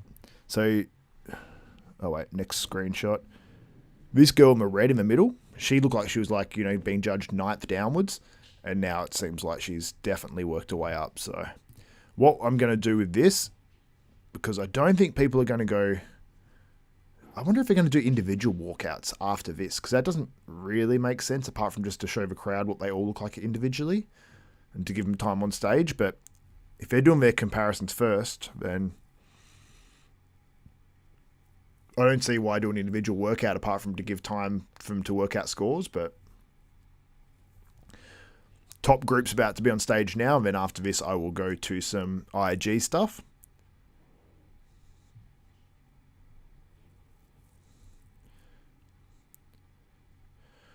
What time is the 212 finals? It's already been on. You've missed it. Courage Opara 1. We have the open men up next. You can scroll back and watch some of that 212 finals. What's up, man? LSJTV. Xavier, good morning and good evening. Thank you. Good morning to you. Or good evening to you, probably. It's just good morning here still. 11:27.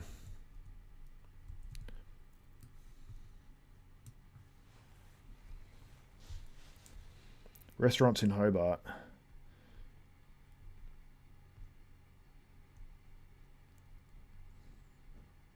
Tesoro I've been to. That was not too bad. Leverwood I've been to as well. Have I been to Leverwood? No, I haven't. Restaurant Maria. Book that in advance. That one, if you got a bit of money and you want a nice dinner, if it's like a nice dinner, it's like a view out of the Wharf of Hobart, do that. But I'll look at that later when the show's finished. There's a lot of quite nice restaurants. Templo is really good for Italian in the city. Oh wait, is it Templo that I've been to? No, actually I haven't been there, no. That's one I was going to go to.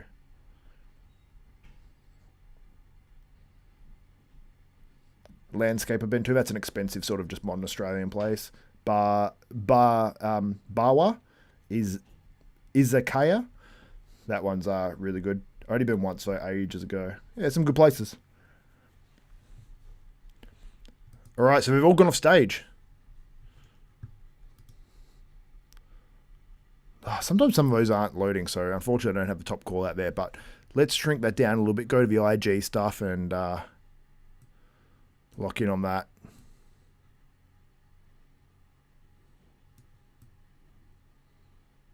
There we go. So fit model basically. This is some of the top girls. I'll play some of these videos. So yeah, we've got the individuals now for the fit model. So we're going to have that. I'll show these fit model girls and then I'll go to a few of the open updates and video from a pre-judging and whatnot. Okay, I'm going to go to who's on stage now actually.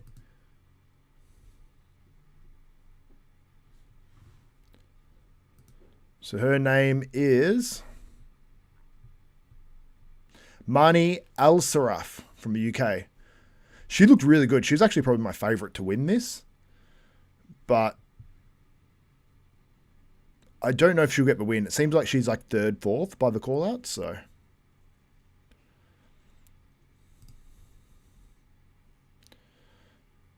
So it's her second show in Fit Model from what I'm hearing.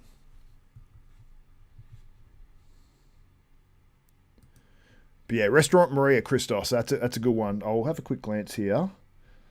Quick glance.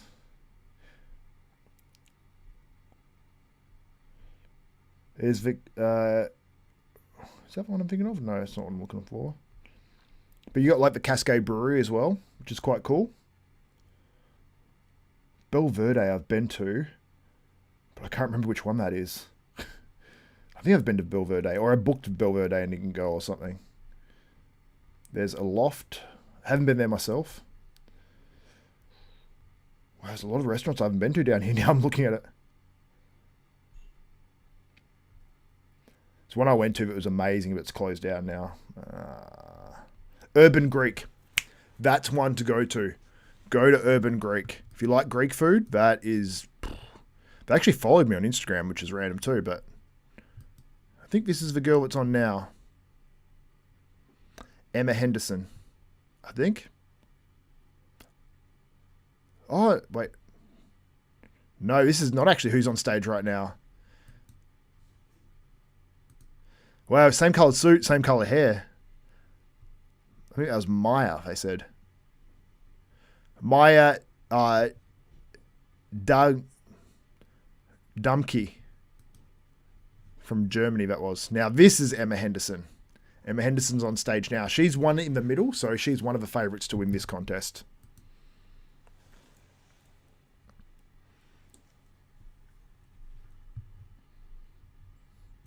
Time for a blue chew. Restaurant Maria, yeah, it's bomb. As is Urban Greek. Restaurant Maria is more expensive set menu, but Urban Greek is war. If I had to pick one, if I was visiting somewhere, if I wanted fancy, I'd go Restaurant Maria, but Urban Greek is... Whew. I need to pat my forehead after going there, you know? I like this competitor. From Celeste Martinez. She looks really, really good. I liked her look. I thought she was overlooked in the first call-outs, and then she seemed to work her way up a little bit. Home show for her. It's a pro debut, apparently. Just won a pro card.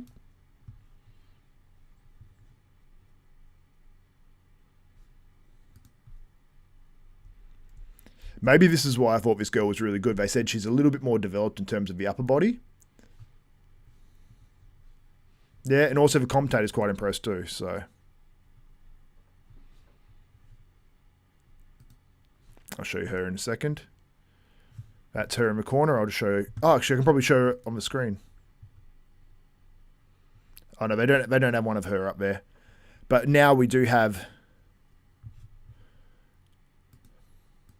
Oh no, wrong girl. Wrong girl.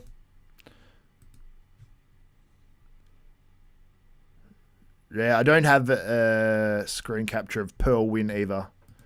Unless... Oh, this is the girl that was just on. You can see her there in the bottom corner. She looks really good. Celeste Martinez. Oh, that's that other girl that was on stage before.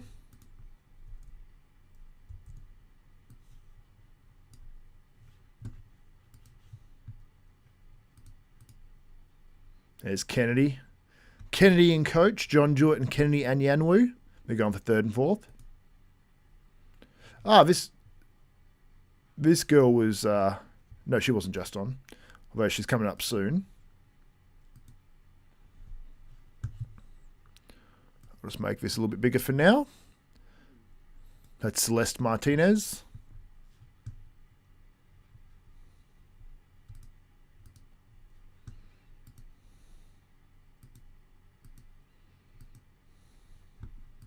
Just going through some images, seeing if there's anything else to feature here.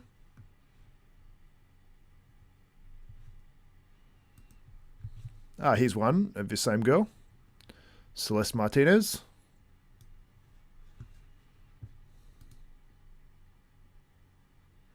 Morgan Smith's coming out on stage now.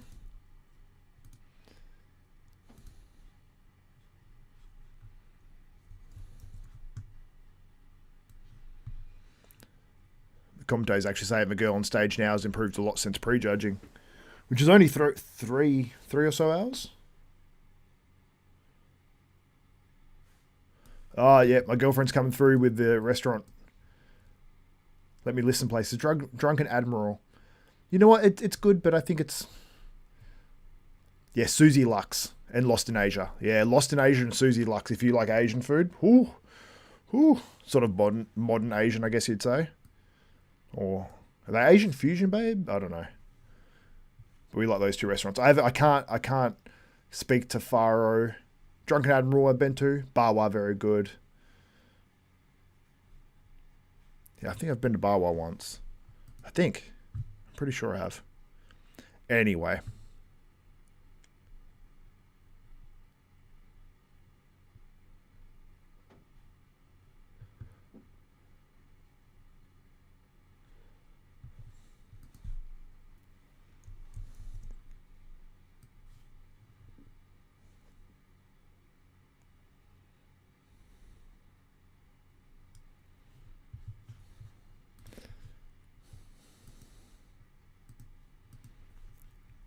You know what? Like, I don't mind these. I don't mind them having these divisions and stuff. Yeah, D'Angelo's good. I don't mind them having these divisions. The only thing about it is you're putting it right in the middle of two bodybuilding divisions. So it's like if you get, because bodybuilders have obviously been watching this for a while now, you know, like, and I think they get over it, if I'm being completely honest, because in a way you're forced to watch these divisions. And they are very different from a division where you look at the girl that's on stage now and then you look at Tim freaking Budesheim. Before it used to be like, oh, like guys liked it. They're like, oh, girls in bikinis, like, you know, basically G-strings on stage and it's great. But I think that, you know, if you could give us 15 minutes of that or something and people take a toilet break or do whatever, like, you know, if they're not interested in it, or if they just want to sit there and watch it, then it's like, you know, digestible. But if you have to watch, you know, at stages, if they do multiple divisions, like women's divisions in a row, you're sitting there for 2 hours and you don't know when these other divisions are going to start. You know, if you give us a time or something, I know you might want us to hang around, but damn, like, this girl here was just on stage previously. Her name is... She's one of the top two, this girl. I'll open that so I can... Misty Yang. Her name is...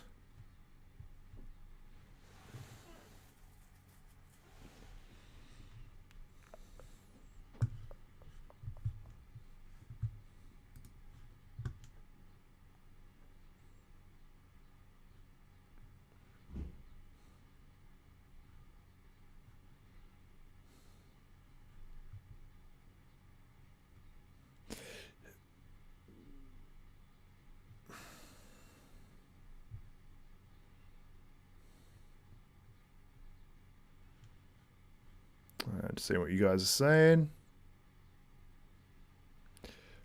Yeah, Holly says, notice they put this in between 212 and open to keep people in their seats. Yeah, they could either put it at the very start or in the middle, but yeah.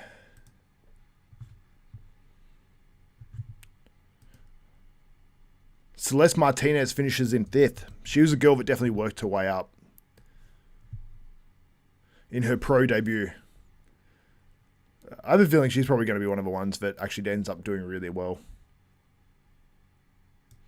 Marnie El-Saran, I believe it is. El-Saraf.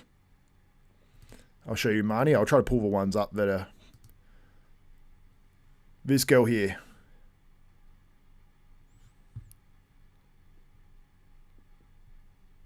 One Pearl win.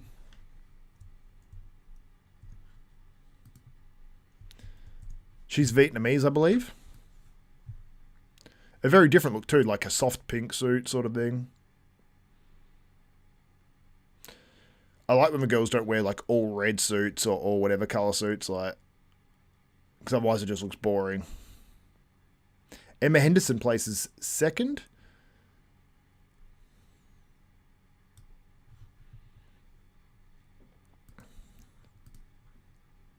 So this is Emma Henderson here.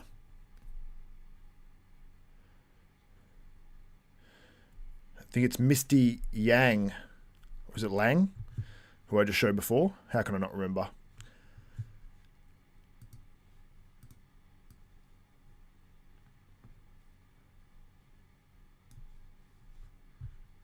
Misty Yang.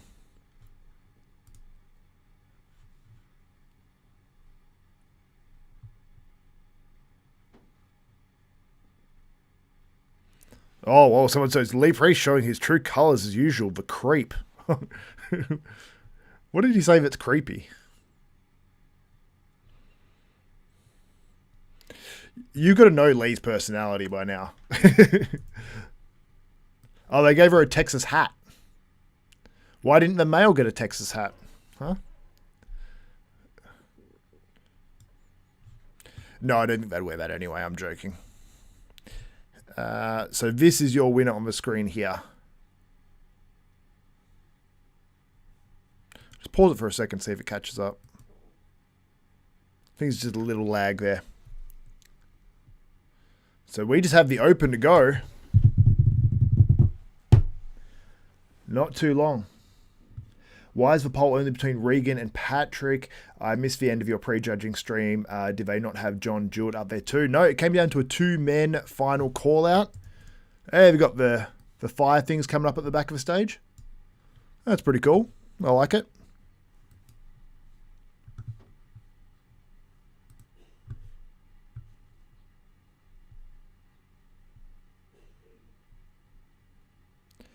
But yeah, it really is between two people.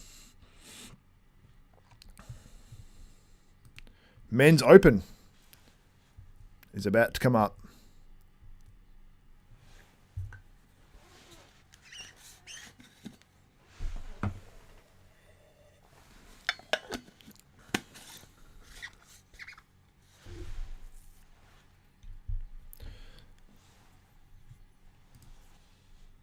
It's so funny. Brooks, you said, thanks, Zave. And it auto-translated it for me, and it says, thanks, wanted. So I don't know what language Zave means wanted in. So I found out something new today, I guess, by that auto-translate. When I roll over my mouse in this, I don't know if it's the same for you guys. It does back to the original message. Is Open up next? It is. She's just giving her a award speech. Her victory speech, sorry. Not award speech.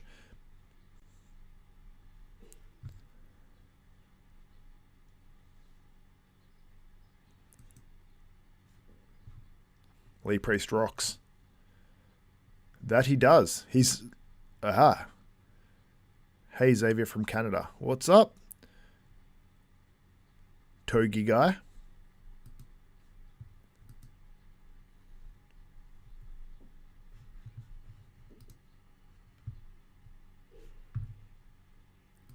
See there on the screen. So that's quite cool how they do the stage like that. Like, you know, that things like lights blowing up into the air. She gave a good speech. Sid complimented that.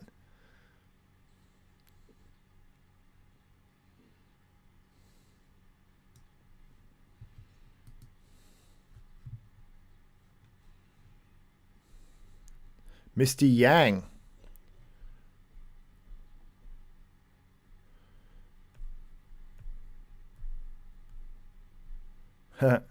JB Justice says, I used to read Flex magazine when I worked at GNC back in the day. In college, Lee got me through some very boring shifts, I must say. He can say whatever he wants. So they Flex magazines or they MDs when like barely legal freak? Is it barely, what do they call you, Lee? The blind myth.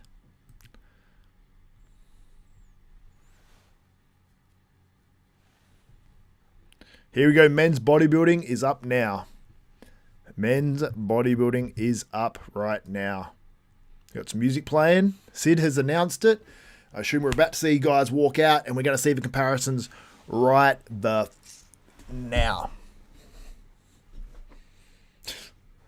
Jewett said he'll do Austria. Do you thinking of beat Cuffle? You know, I don't think he can. He can, but I doubt he will. More than anything, I don't want to say I don't think he can. It sounds a little defeatist of me. Showing some of the open highlights from last year on the screen. I'm going to hold my pee for this because I want to see who wins the show.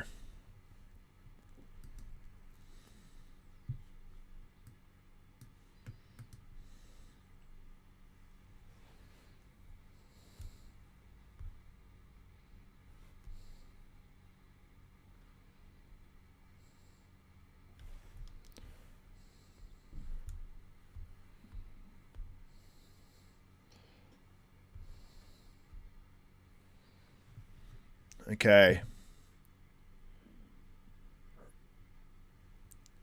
We're going to see some call-outs here.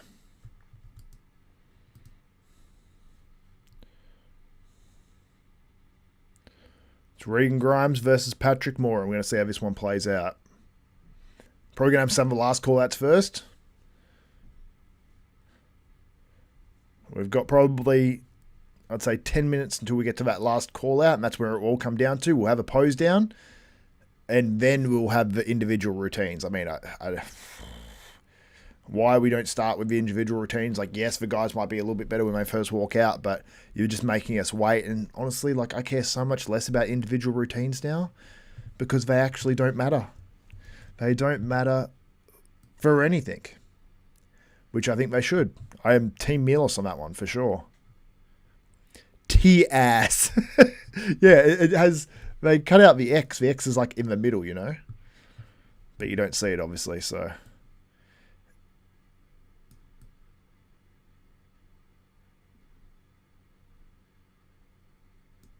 Okay.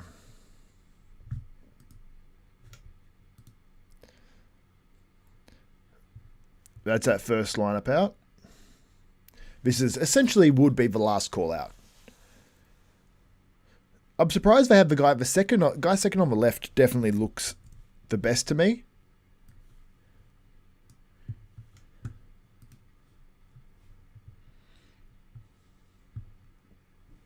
Dave Palumbo offered some advice to John Jewett, said don't lean too far back on that back double. He said you're getting a little wrinkle there.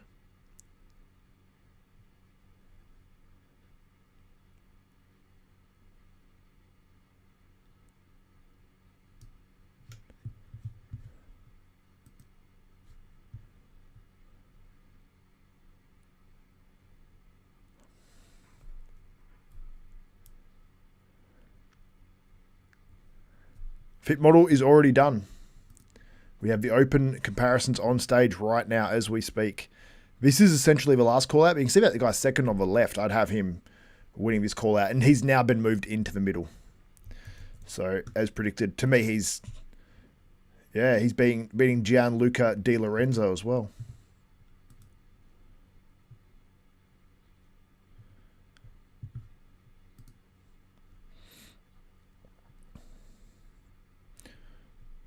All right. Xavier has been moved into the middle. He's got a pretty mighty side chest too, but yeah, he easily wins this call out. So he's beaten those four other guys on stage. Gianluca Di Lorenzo has a lot more potential. Not a lot more potential than him, but a lot more potential in him. Because I'll show you a photo and you can see the conditioning level that's sort of been hurt a bit.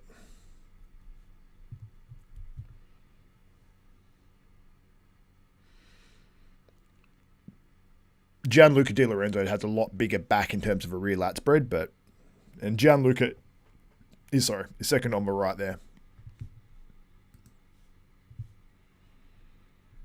Well, I'm surprised there's not that many people watching the final stream compared to the prejudging.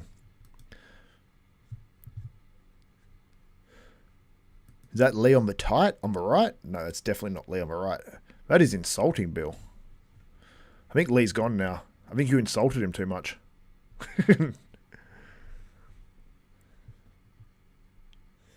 Okay, so that call out is done now. Kennedy. Lewis Breed. Tim Budesheim. John Arthur. Martin Hernandez. And John Jewett. So this will be Kennedy and John Jewett in the middle. I can guarantee you that.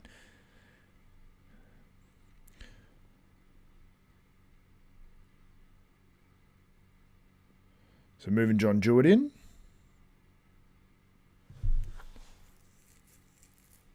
Yep, John Jewett's getting moved in. One by one, he's getting moved in. So front double bicep. I'm going to analyze the top two here. Kennedy, bigger. John is that bit harder. So John Jewett, I'd have on the front double.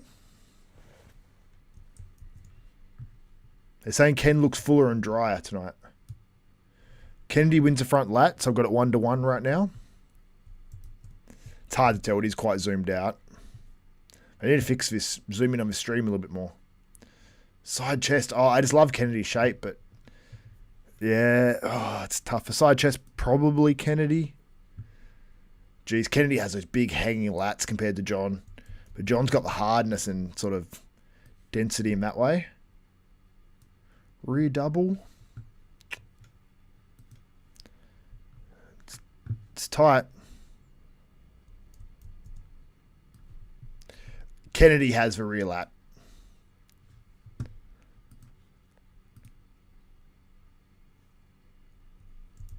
Side tricep. Let's have a look at this one. Side. Oh, Kennedy looks very impressive here. He's got, like, side tricep is wild. If he fully conditions this, I hope, if Kennedy isn't gassed out, I hope he keeps competing this year because he's got the muscle. If he can hold on to this pretty well, Kennedy's getting better. Kennedy's getting better as he poses. Which one is John Jewett? John Jewett's in the middle there on the right. So you can make a case for either of these guys, honestly. I would have no problem. They're swapping Lewis Breed and John Arthur.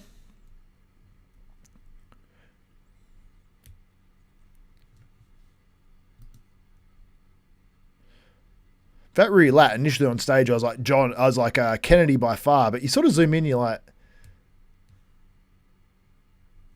yeah, apparently Kennedy only had one clean meal, and that was it. And Fuad and everyone else is saying he looks way better. And the side tricep, you can just see the shape on Kennedy. And they look much harder than they look in the actual pictures here. Just a heads up.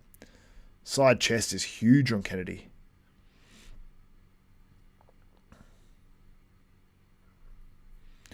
It's going to be John Arthur or Lewis in 5th place and 6th, most likely.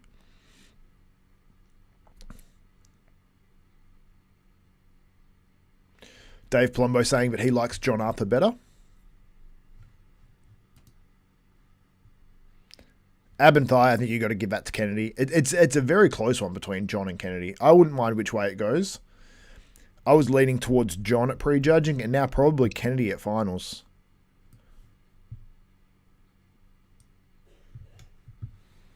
I wonder what the money difference is between these two guys.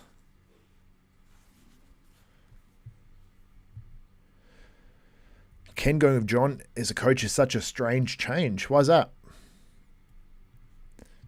Ken over John all day.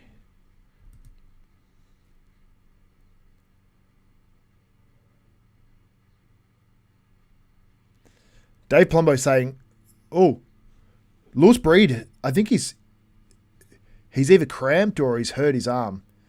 And you can see it. It's fully blown up. What's happened to Lewis Breed's arm? Yeah, they've moved Lewis Breed to the outside.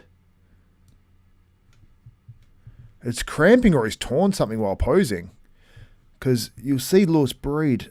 I didn't get a photo there, but I don't know if you can see his arm there, how it's swollen. His left. He's struggling to move it. That was crazy. So that's Lewis Breed there on the left. And you can see one of his arms looks dramatically blown up. He was struggling to move that.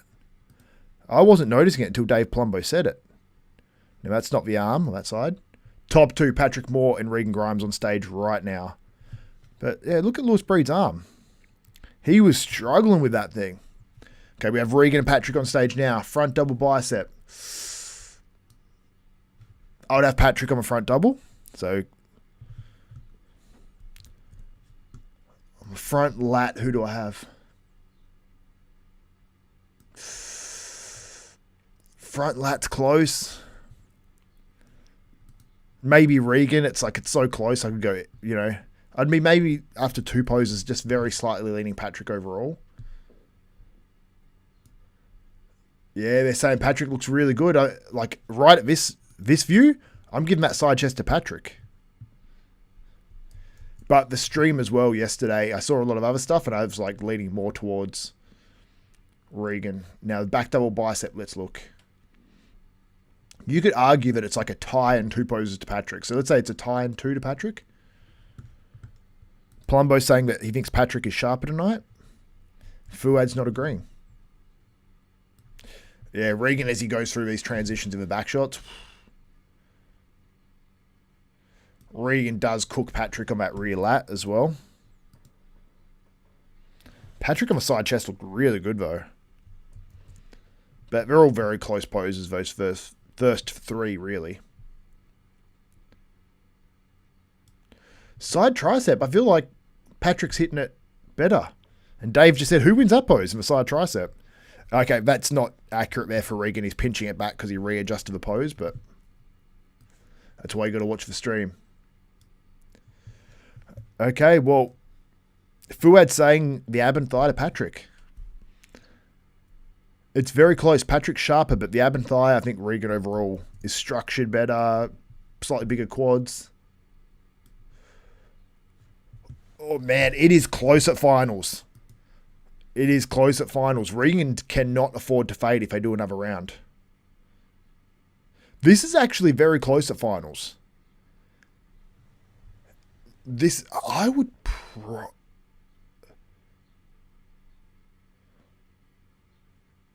Patrick smiling. Regan has a bit more of a serious look on his face right now.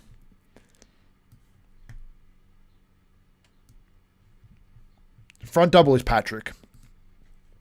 So let me try to make the best case scenario for Patrick. So front double is Patrick. I think that's... Palumbo's liking Patrick on the front lat. Look, I might lean Regan slightly on my front lat. But after the first 2 poses, I have 2 poses to 1 to Patrick. Yeah, side chest. Side legs better on Regan. Upper body's better on Patrick in the side chest right now. Okay, this is exciting. I'm liking this. Rear double. This is where Regan in the transitions. Regan has the big, thick legs, the corded hamstrings. Lower body, wow, Palumbo's liking Patrick more in the rear double. This is interesting. This is a very interesting show. I'll continue to take a few screenshots and go through them, but Regan wins the rear lat, but it feels like not as much as prejudging. This is getting probably what I'd say is uncomfortably close for Regan. Side tricep, I would lean Patrick. So after all these poses, I have it even at the moment at finals, basically. Maybe a slight lean to Regan with those back shots. Ab and thigh, Palumbo. Oh, man, you could argue the ab and thigh and the most muscular here at finals are Patrick's, which would make it 5-3. They're both stepping forward on the stage. Oh. This is not a locked-in show now. This is not a locked-in show. Look at that side tricep. This got closer. I'd say this got closer at finals. I would not be surprised if Regan gets straight first or close to it at prejudging and then loses a point or 2 at finals. I could see that. What's Mike saying? Look at how many times Patrick has competed this year and he's just getting better. That doesn't even seem possible. Just think if it was only to do one show and then the Olympia, he would be bigger. Yes and no, because I think Patrick probably stays more locked in when he's on a prep plan. So, and I think they have the best posing award too. That was a good battle. See, this is the thing. Guys like Regan can change on a dime. They can change on a dime. I'm enjoying this. Oh my God, I just saw someone behind Dave. I just saw someone behind Dave in the audience of a Texas Pro. I think he vaped. In the literally the row behind the commentators, I just see him blowing it out his nose. That guy with he's looking down with the cap on. He was vaping, front row vaping at the Texas Pro. That's crazy. Oh wow, I got a bad screen capture there of Fuad this time. I got Dave bad last time. Hey, what's up, my man? What is up, LG the Future? Logan, what's up, my man? Regan had faded a good bit. They will lean to Regan overall by pure size and from the back poses. I wish Patrick would win. Dude, Patrick's in with a chance. I don't know if are you watching the live stream, Logan?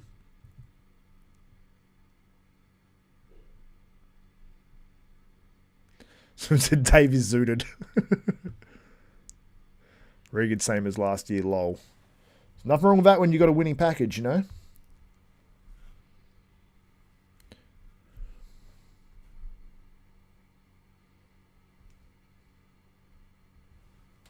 Colossus Ken's about to come out.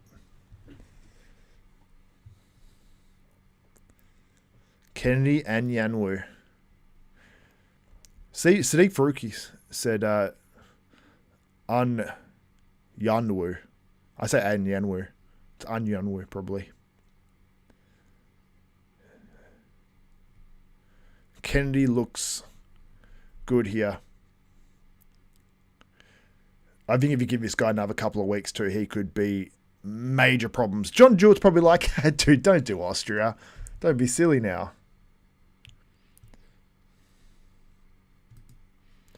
This is a good show. So Kennedy and Anyanwu is on stage right now.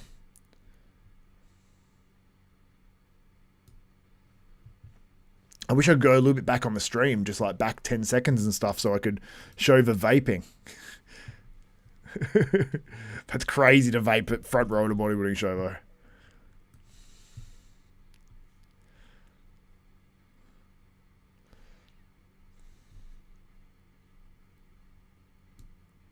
I got Kennedy.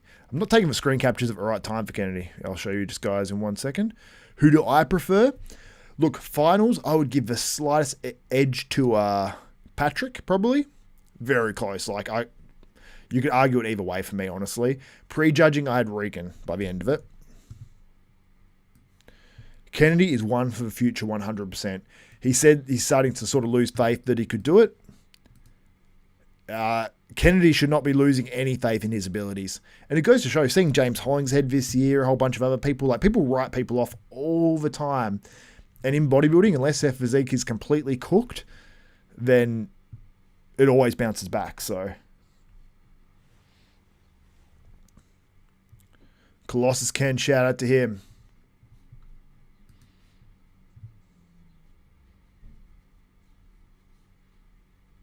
So if you do want to purchase the live stream as well, the link is in the description below. Let me put a little thing up for that. So I appreciate these guys doing this stream.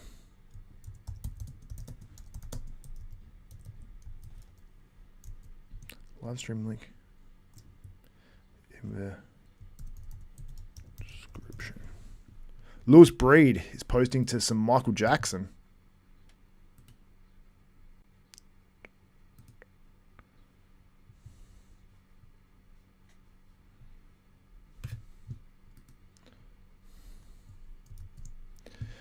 Posing to They Don't Really Care About Us by Michael Jackson. Love that song.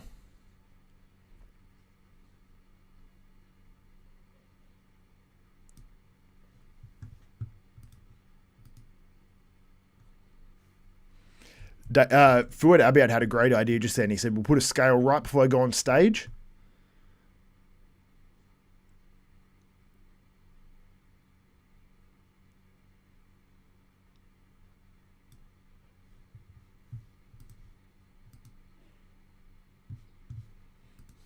There is some more of Kennedy and Anyanwu. We have Lewis Breed on stage now. I hate it when those screen captures just don't load for whatever reason.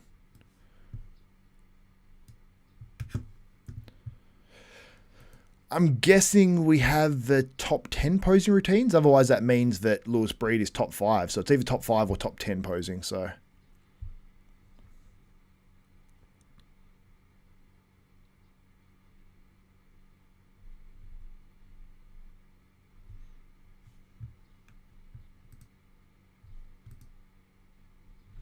there's Lewis Breed.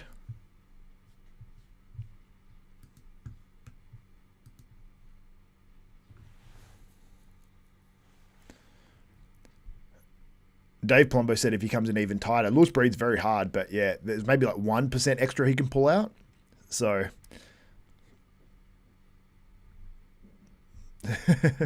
someone said, I'm lame. I got to go to bed.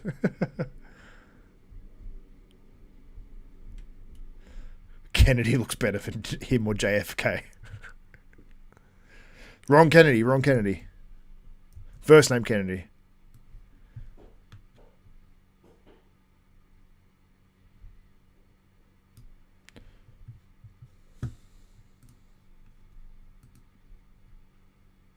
Those take 2 screenshots exactly the same. Yep, cool. Calves are genetic, yeah, they sure are. Tell you what, my calves have been sore for over a week, which is insane from training. Okay, who's next?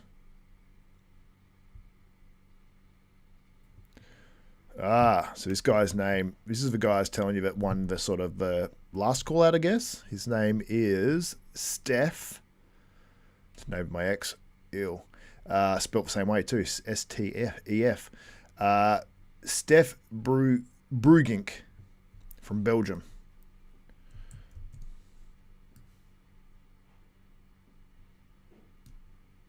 Good physique, good conditioning. He's got sort of higher lats. But if he just adds more muscle to it, he can definitely level up. There's a nice one there of Lewis Breed hitting that crab. I think we'll probably have Tim Budesheim next as well. And probably John Arthur Duncan, Regan Grimes, Martin Hernandez. I'm guessing the top 10. John Jewett. Oh, what happened to Walter Martin? He's on the competitors list here. I hope Walter's okay. Yeah, we did not see Walter Martin here. This could have been a good lineup for him too. Hopefully everything's all right. Patrick Moore and Jordan. Jordan Wise probably not in the top 10, but... And we're not getting every competitor. I'm assuming it's top 10, guys.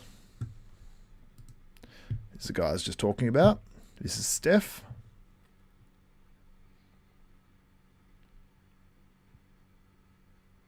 It's a miracle you guys have something that's sore that you don't have. Yeah, I know, right? I got my little twig calf sore.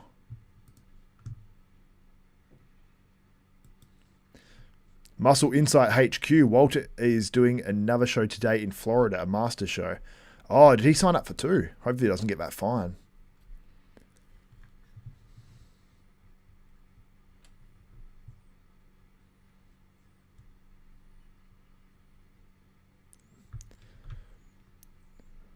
We have Tim Budesheim coming out now.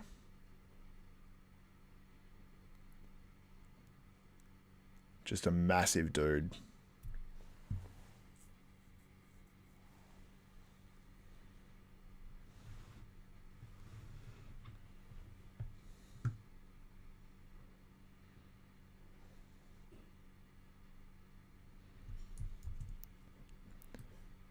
I think he's posing to Ramstein too. It's so appropriate for Tim Budesheim. So poll so far, 583 votes. Who do you have winning? Stayed pretty consistent. 65% saying Regan, 35% saying Patrick Moore. So maybe slightly more getting on Patrick Moore now for that. So.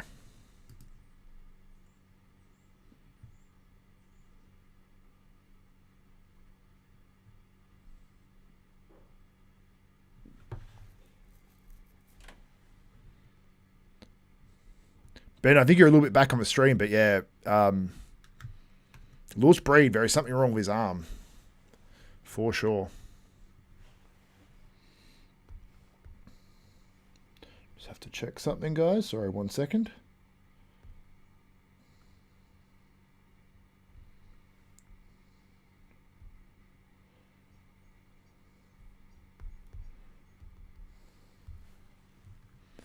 But yeah, Tim looks good as per. Like, could he be a tiny bit sharper? A little bit, but no major issue.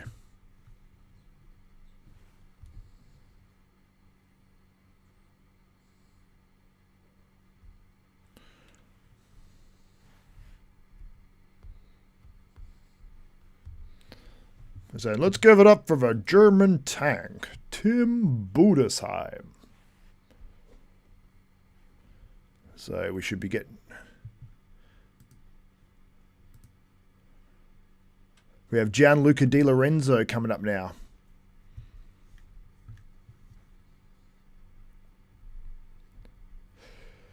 But yeah, after all the decisions have been made, like there is no difference being made right now in the posing routines. I'm like, they make it because it's not judged or anything. They make you not care about posing routines anymore. And that's not the fans' fault and their attention spans or whatever, which is obviously a factor nowadays as well. People don't have their attention spans because we're spoiled for content and all that sort of stuff and IG and all that. But look, I don't think the mouth eats, he said, I wonder if Lewis is using SEOs in the arms. I don't think that would be the issue. I mean, maybe, I suppose, yeah. That doesn't mean synthol necessarily either. You can use something to site enhancement oils. So, I mean, anything you could use in there, you could use like what we used back in the day, Nolotol and all that sort of stuff. So, hear me? I think I got disconnected there for a little bit. The stream is off right now. Let me play that again. And we should be good. Sorry, I think my internet dropped out there for a second. We should be good now. Stream frozen.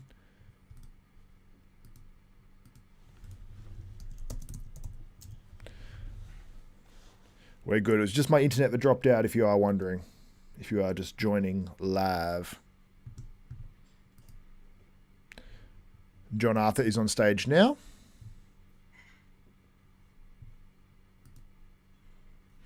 Let's start a new poll because this Regan Grimes one and Patrick Moore one is a little bit arbitrary. 65 to 35. I'll screenshot it in case there is an upset.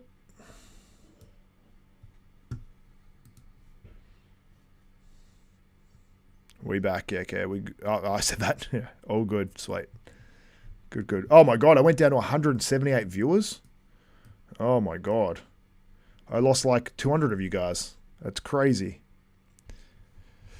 Man, damn internet connectivity issues. Kill.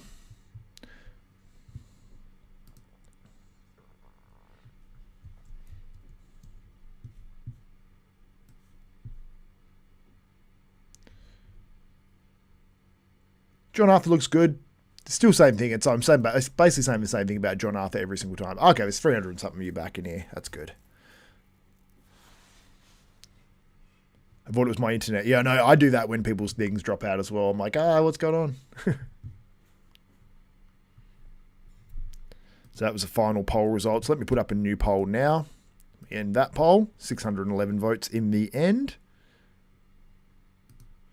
Now let me start a new poll.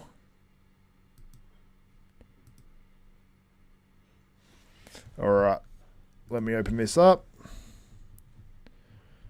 Let me open up this poll. Let's go. Who places higher? John Jewett, Kennedy, and Anyanwu.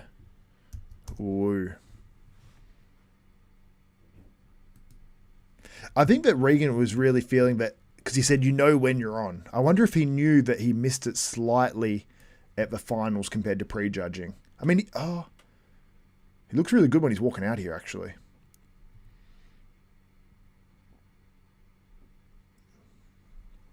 Yeah, Regan looks really good walking out here.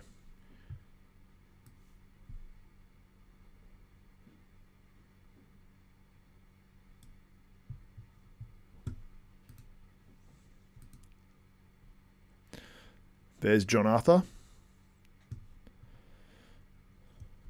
69% right now for Kennedy and Anyanwu in the voting on this poll. Between Kennedy and Anyanwu and John Jewett. Very close battle, mind you.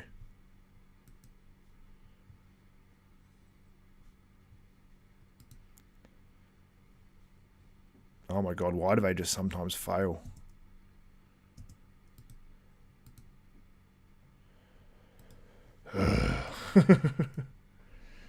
I'll show you.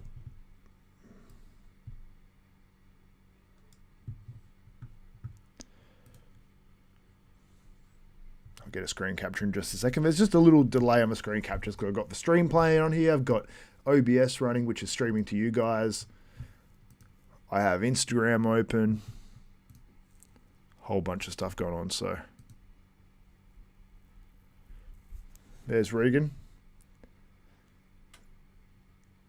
I think Regan is, yeah, he's getting better through this. Like, through prejudging and finals, I think he's gotten better throughout. I've got to be honest, which is normally the opposite for Regan, if anything. Like, he comes out like, yeah, Regan's on, and then will fade a little bit. Not this time. Wow, a lot of you guys have, in the poll, you have Kennedy and Anyanwu. More of you guys have Kennedy beating John than you actually have Patrick.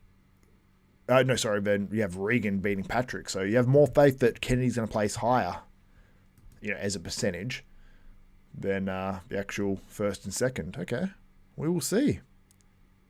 We always appreciate these watch-alongs. Thanks, mate. Thank you, Darren Randy. I appreciate it. Appreciate you tuning in. Martin Hernandez is on stage right now. Hernandez.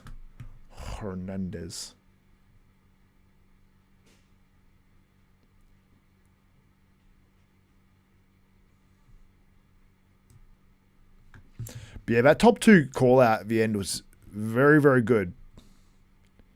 There's Regan. Yeah, I think Regan's done enough here. Probably. Can you pull up John Jewett before I vote? John Jewett's about to come out on stage, so you can hold off for a second, then place your vote once we see John Jewett.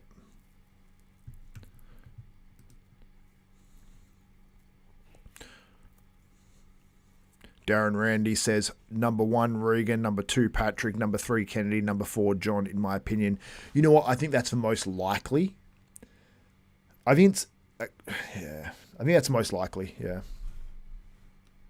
Martin Hernandez.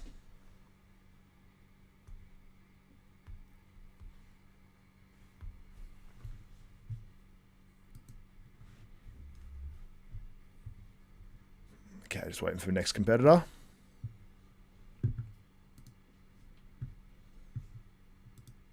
John Jewett's coming out right now.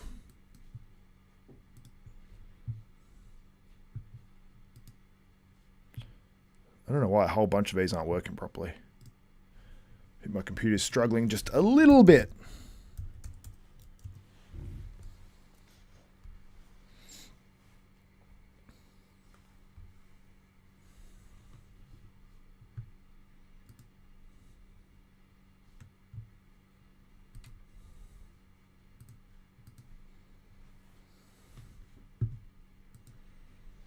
Let me get some screen captures of John Jewett.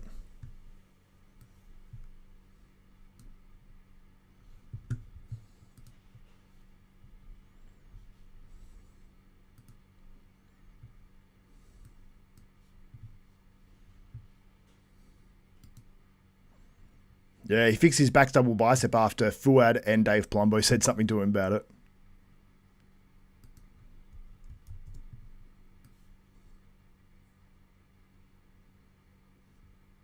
Crazy peaking biceps for John Jewett.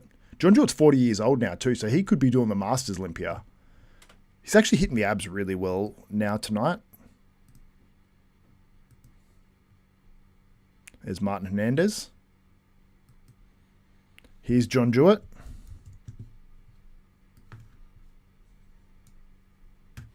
Pretty conditioned John Jewett. 31% have John Jewett. 69% have Kenny Anyanwu for that third place.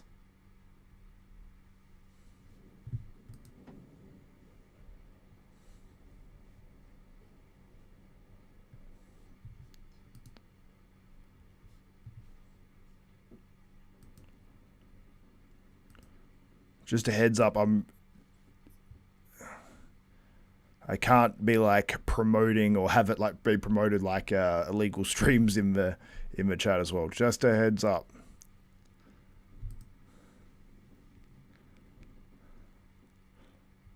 We support Xavier Bear. Where did that come into it? Bear on the end. Thank you.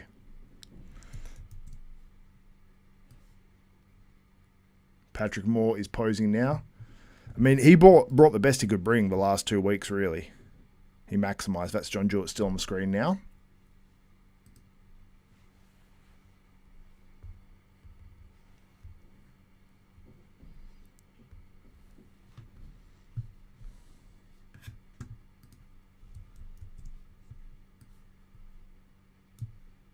Yeah, Patrick looks good.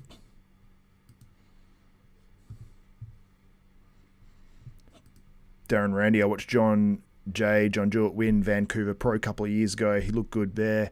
He looks good here, but was better peaked in Van. I bet he improves for Austria. Yeah, probably. But I mean, John Jewett does look pretty damn good here. I will say that. There is no doubt that John Jewett is looking pretty damn good.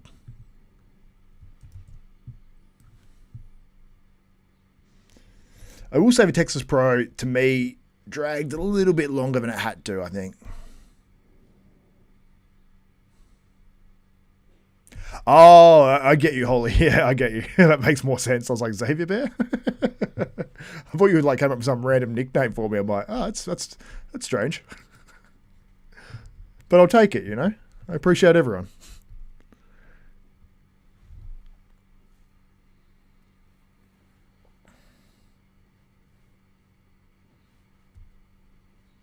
Okay, that's it for the individual routines.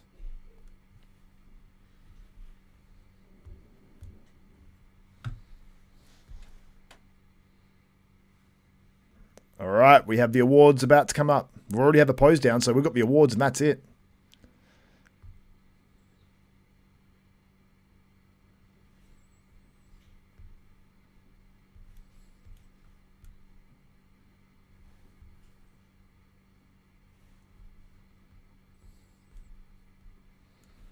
They're going to do a pose down, I think. Bring the open class out, and I think they're going to give the awards now. Let's not drag this any longer. I think Andrew Jack's going to give an award and all that sort of stuff, so we might have to wait a few seconds, maybe 5 minutes for the... Oh, no, they're coming out. He probably just will present the ring and everything at the end.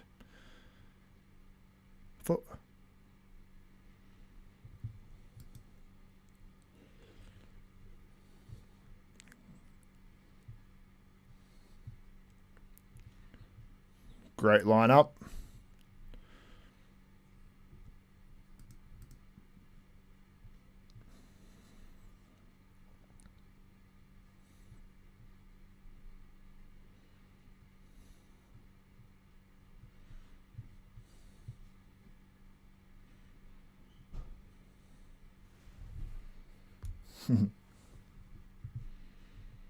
So we're going to have the pose down. Come on, Sid. We want to get to it. Going to be hard for John to beat Damien Kuffel in Austria, but I bet he'll be a little bit tighter there for sure. Yeah, Damien Kuffel will be a hard one to beat, Muscle Insight, 100%. Everyone go follow Muscle Insight as well. Thank you, the biggest bad bear. Appreciate you. I think Johan Pradels is doing Austria too. I don't think he is. He put up an update the other day and said like 60 days out or 50-something days out. So unless he's trolling us, you know. People do that sometimes, so we'll see. We'll see if we're being trolled into oblivion.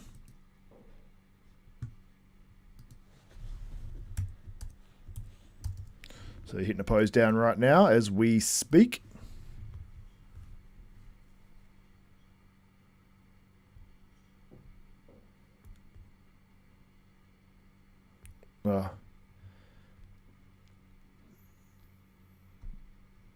This is a bit weird.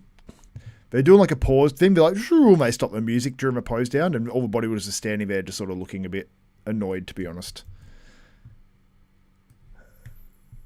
They're saying go down into the crowd and stuff like that. I feel like they've done this a little bit corny and a little bit awkward. It might be good if you're there, but I don't know. I don't know. I don't know, man. It might be a bit better if you're there, but that's all right.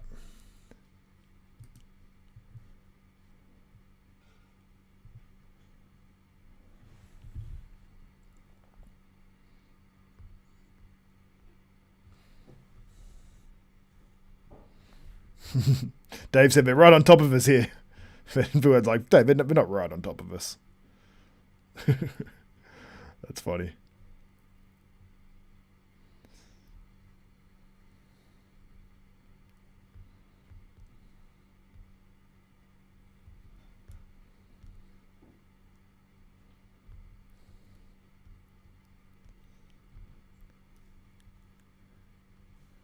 Someone was just screaming out to Freddie, like, Freddie! Freddie!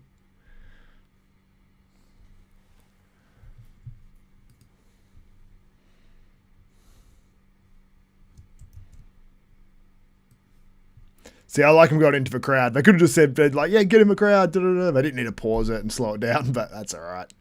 They do it different in Texas. I like when they go into the crowd because it's like, gives the fans like a good experience, like something different.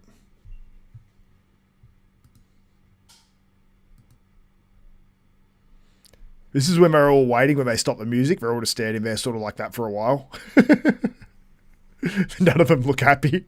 I think this has dragged on a while now. They're like,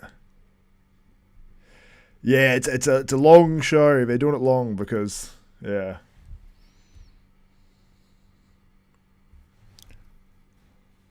Yeah, I'm ready for results at this point.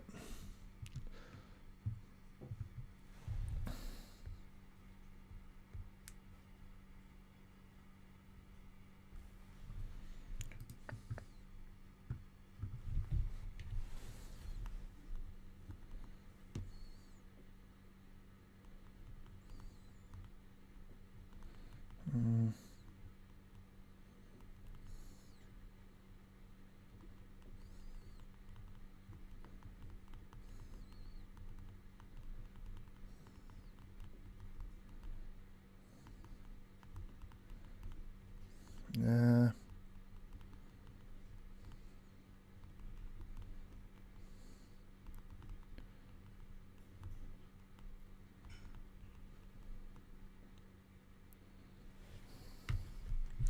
All right, just waiting on these results. This is just a big pose down, basically. So, as you can see there, that's basically what's happening right now. We're about to get the results of the open men. We're just literally hanging out until then, basically. Now, there's people in the crowd.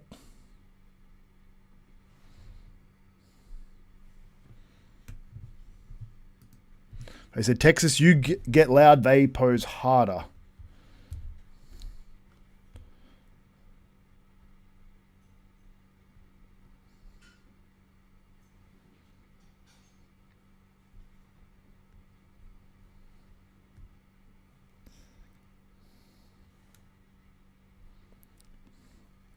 They're saying, Texas, show these bodybuilders some love. I think they're showing them plenty of love right now. They're plenty enthusiastic enough.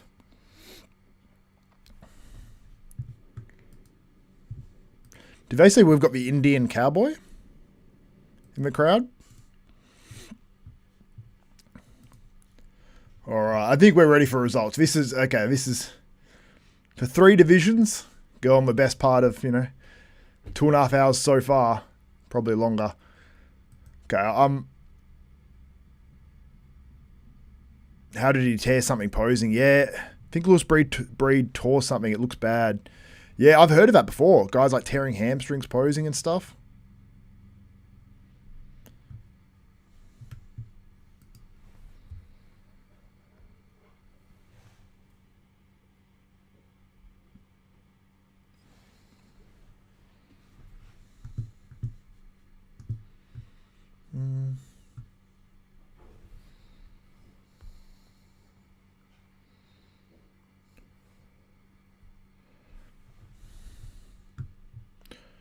Okay, so we're just waiting on these scores now. This is getting a little long now. This is a crazy long pose down. For people at home anyway. It's a little long and drawn out.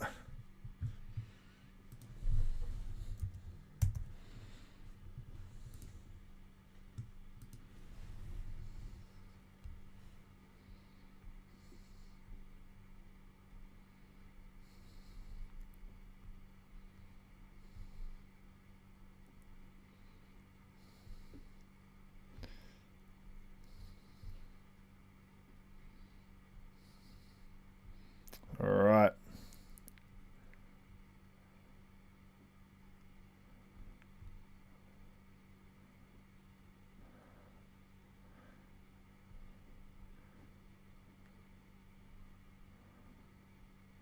Okay, so we're going to be handing out some awards.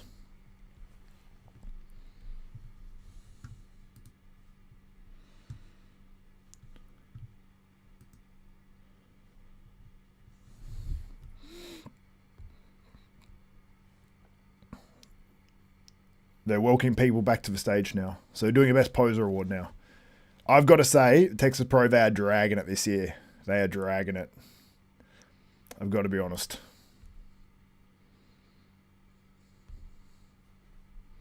Patrick Moore wins Best Poser. Does that mean that he's getting second here?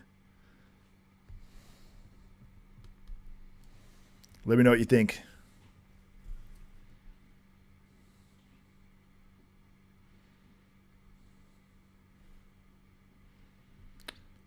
Patrick for the upset. Could happen.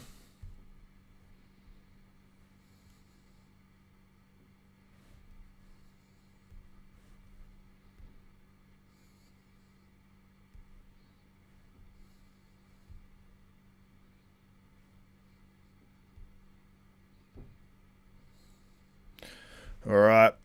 Okay, so Patrick Moore gets a Best Poser. I don't know if he wins money from that or not too sure.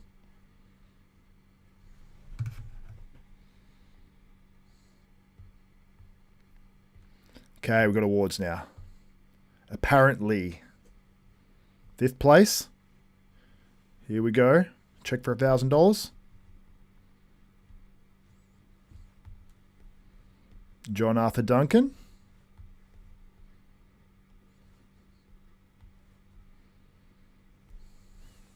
Fourth place.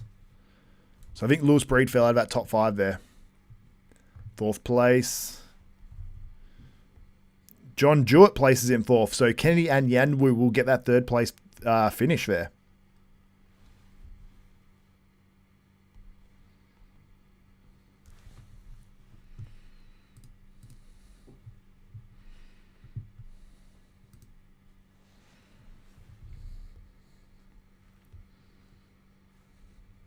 Colossus Ken. Kennedy and Anyanwu. 3rd place. Shout out to Kennedy. The apprentice beats the master.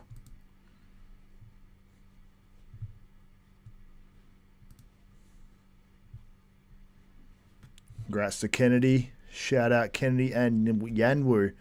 That's cool. Kennedy and John embracing. Super cool.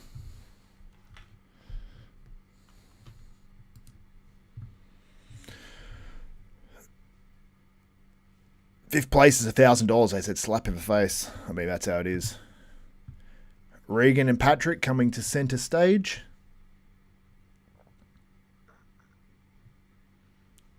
So we're going to announce the winner, I believe.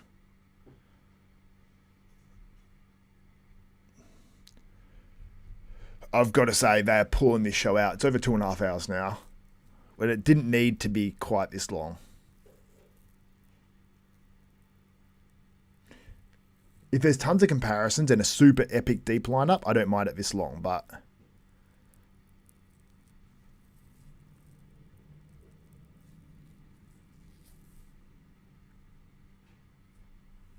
Jordan Hutchinson's coming out.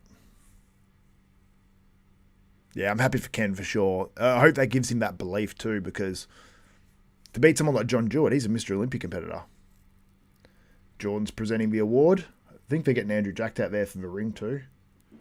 Okay, they have another surprise, I said.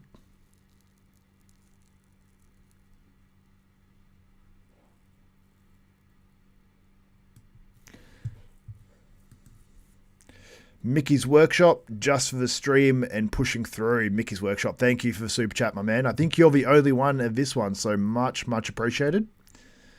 You are the MVP.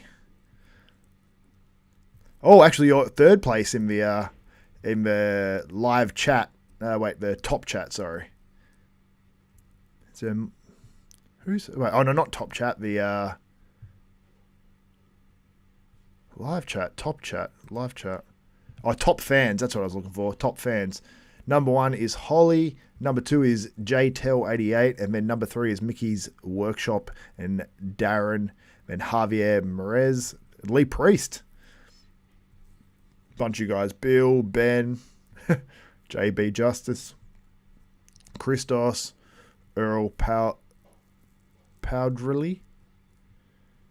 That's a top 10. Okay. Andrew's on stage now.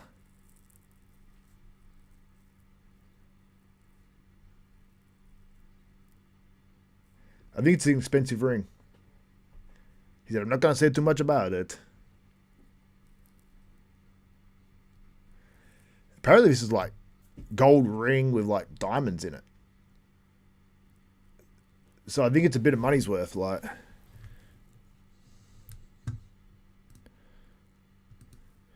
so we're waiting for the top 2. So all these guys are waiting out there. They're making these guys wait a long time. Like a long time sometimes between these.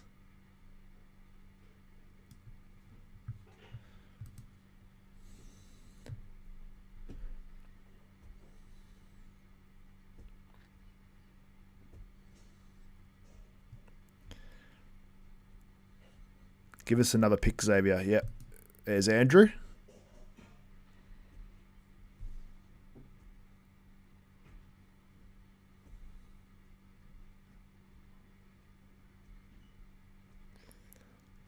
Andrew has a sparkly top 2. What's with the sparkles on everyone? I don't know what's happening. Andrew sparkling. The other dude's sparkling. They're just literally glittering the whole time. I don't think it's that close. Let's have a look.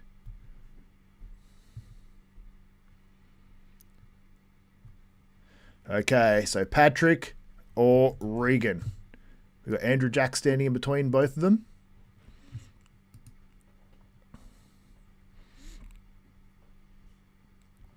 Okay, who's going to win it? Okay, we're about to announce it. About to announce.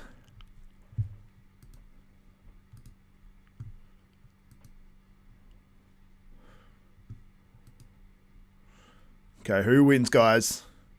Patrick Moore versus Regan Grimes.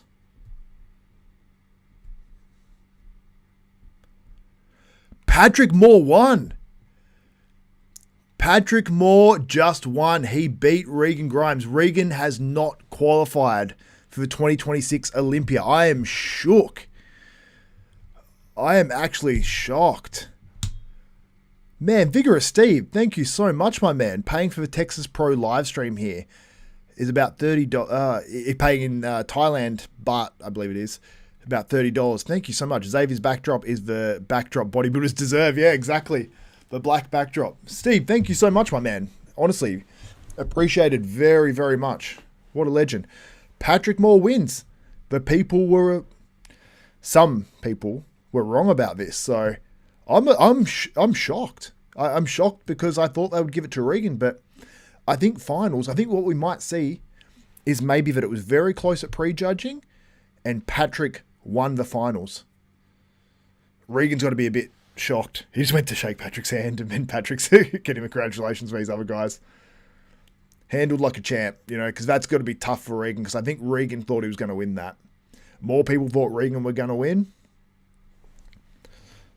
Wow. Patrick's got to be happy. He qualifies for the 2026 Mr. Olympia.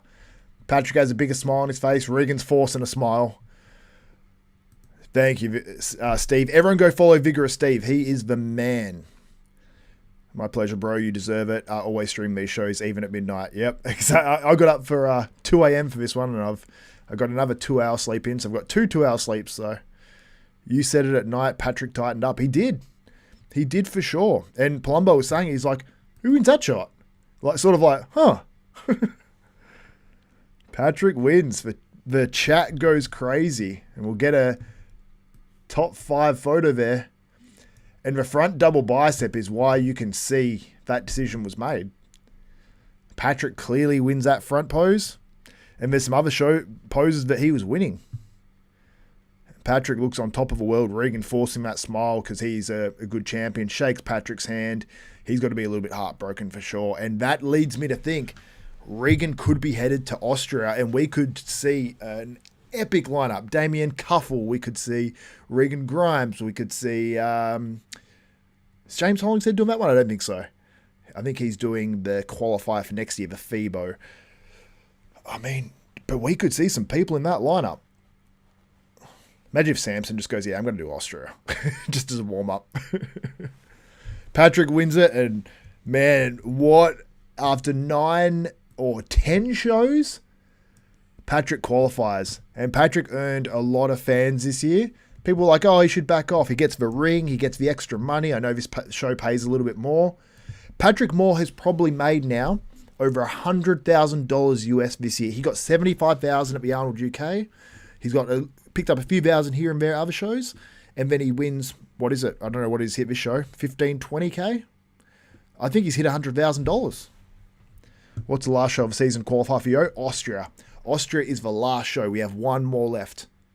One more qualifying show, Austria, and we are done. Patrick's emotional here. They've asked him a question and he's just breathing. He's like, you can tell he's struggling. Man, what a win. What a win. What a fucking... I've hardly swore this one. What a fucking win, man.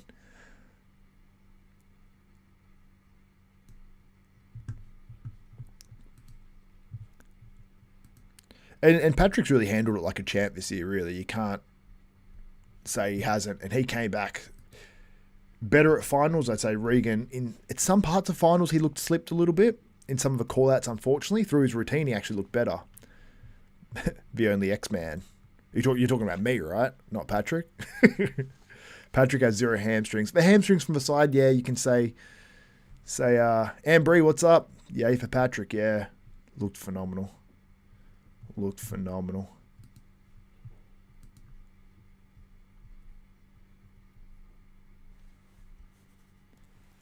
Patrick's a little bit choked up. After 9 shows and trying and getting back to the Olympia for the first time in some time now.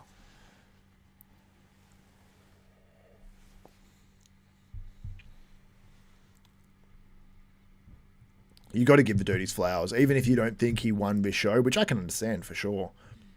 He definitely came through. And once again, I've got to give a shout out because it's still up at the top of the screen. Vigorous Steve, basically paying for the stream today. So, Vigorous Steve, thank you so much, my man. It is honestly much appreciated. Someone said, Phil Null said, Regan missed a layup. Great for Patrick. I'm a big fan. Darren Randy, yeah. Do you think they're trying to tell Regan to try harder? Brooke 555. Oh, that's crazy. I've been seeing some crazy numbers like that. 555, 444. But possibly.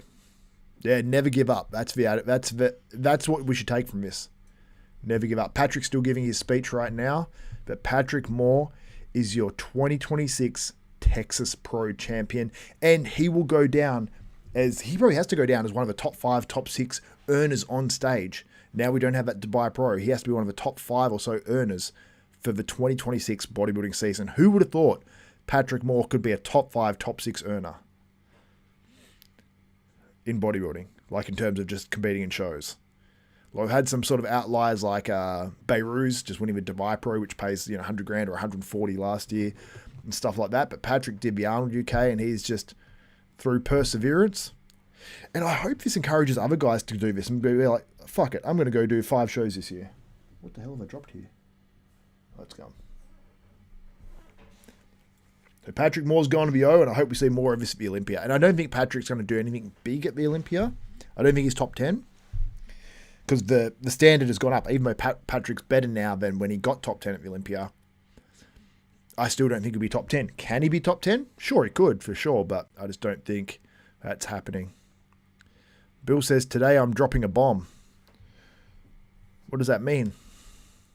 What about post Achilles tear, nonetheless? Yeah. Is that what Patrick had? I do remember something like that. I knew there's a leg issue. So Patrick Moore is 6 weeks out. Show number 10 might be... number 10 of the year might be the Olympia. And he might do more. He might not be done. Shout out, man. Shout out to Patrick Moore. Shout out to Patrick Moore. Cool as hell. That is cool as hell. Look at that. He's got the ring. I think that's worth a shitload of money too. That might be more than the check. Andrew Jacked won a lot of money this year, and he's probably like, hey, I'm giving back. Sick. Sick, sick, sick. This is great. Look at Patrick. He's like, he's getting those eyes are turned into slits there with that, how big that smile is. It's overcoming his face and making it impossible for him to see. Now, I've got to say, that made it exciting, someone else winning. I've got to be honest. It did make it exciting. As much as, I was like, look, Regan at prejudging, Patrick at finals, but I am hanging out to see those judging scorecards. It shouldn't be too long, and I think I might even do another video on this. The stream has officially ended now. No post-show interview. Well, maybe the post-show, winner interview on stage, which is good. But there's going to be some fallout from this competition, and I'm here for it. What are you guys saying? Amber, yes. Patrick really brought the hashtag bodybuilding. Bring aesthetic physique to the stage. Really, it looked like in the last couple of weeks, Patrick has implemented the hyperemia protocol. Putting maximum volume into the muscle. We don't just build the house up to tear it back down. That's my Mills impersonation anyway for now. And the top fans, Vigorous Steve, romps it in, rolls out in front with Mickey's Workshop in second, both of them supplying super chats to this specific stream. I know Brooks, you supplied a very nice one at the prejudging, so thank you for that. Holly, you're in there. JTel, Darren, we've got Javier, Ramirez, Lee Priest, This Is Normal. We've got Earl Powdrelli, Ben, we've got Bill, we've got Fresh Prince, we've got JB Justice, Waldron, Christos, Johnny Sponge, User, something, Enrique Morris, The Mouth Eats, The Biggest Bad Bear, BT Dusty, all you guys, Ambry, everyone jumping in there that's in that top fan group. Much appreciated you guys being here. I'm going to wrap this one up and call it. My name is Xavier Wills. This has been fun. I've enjoyed you guys. Patrick Moore wins the day, wins the 2026 Texas Pro, and we will wrap it up there. But thank you so much. My name is Xavier Wills. Shout out to Vigorous Steve and everyone tuning in once again. Xavier Wills, Desktop Bodybuilding. We are out.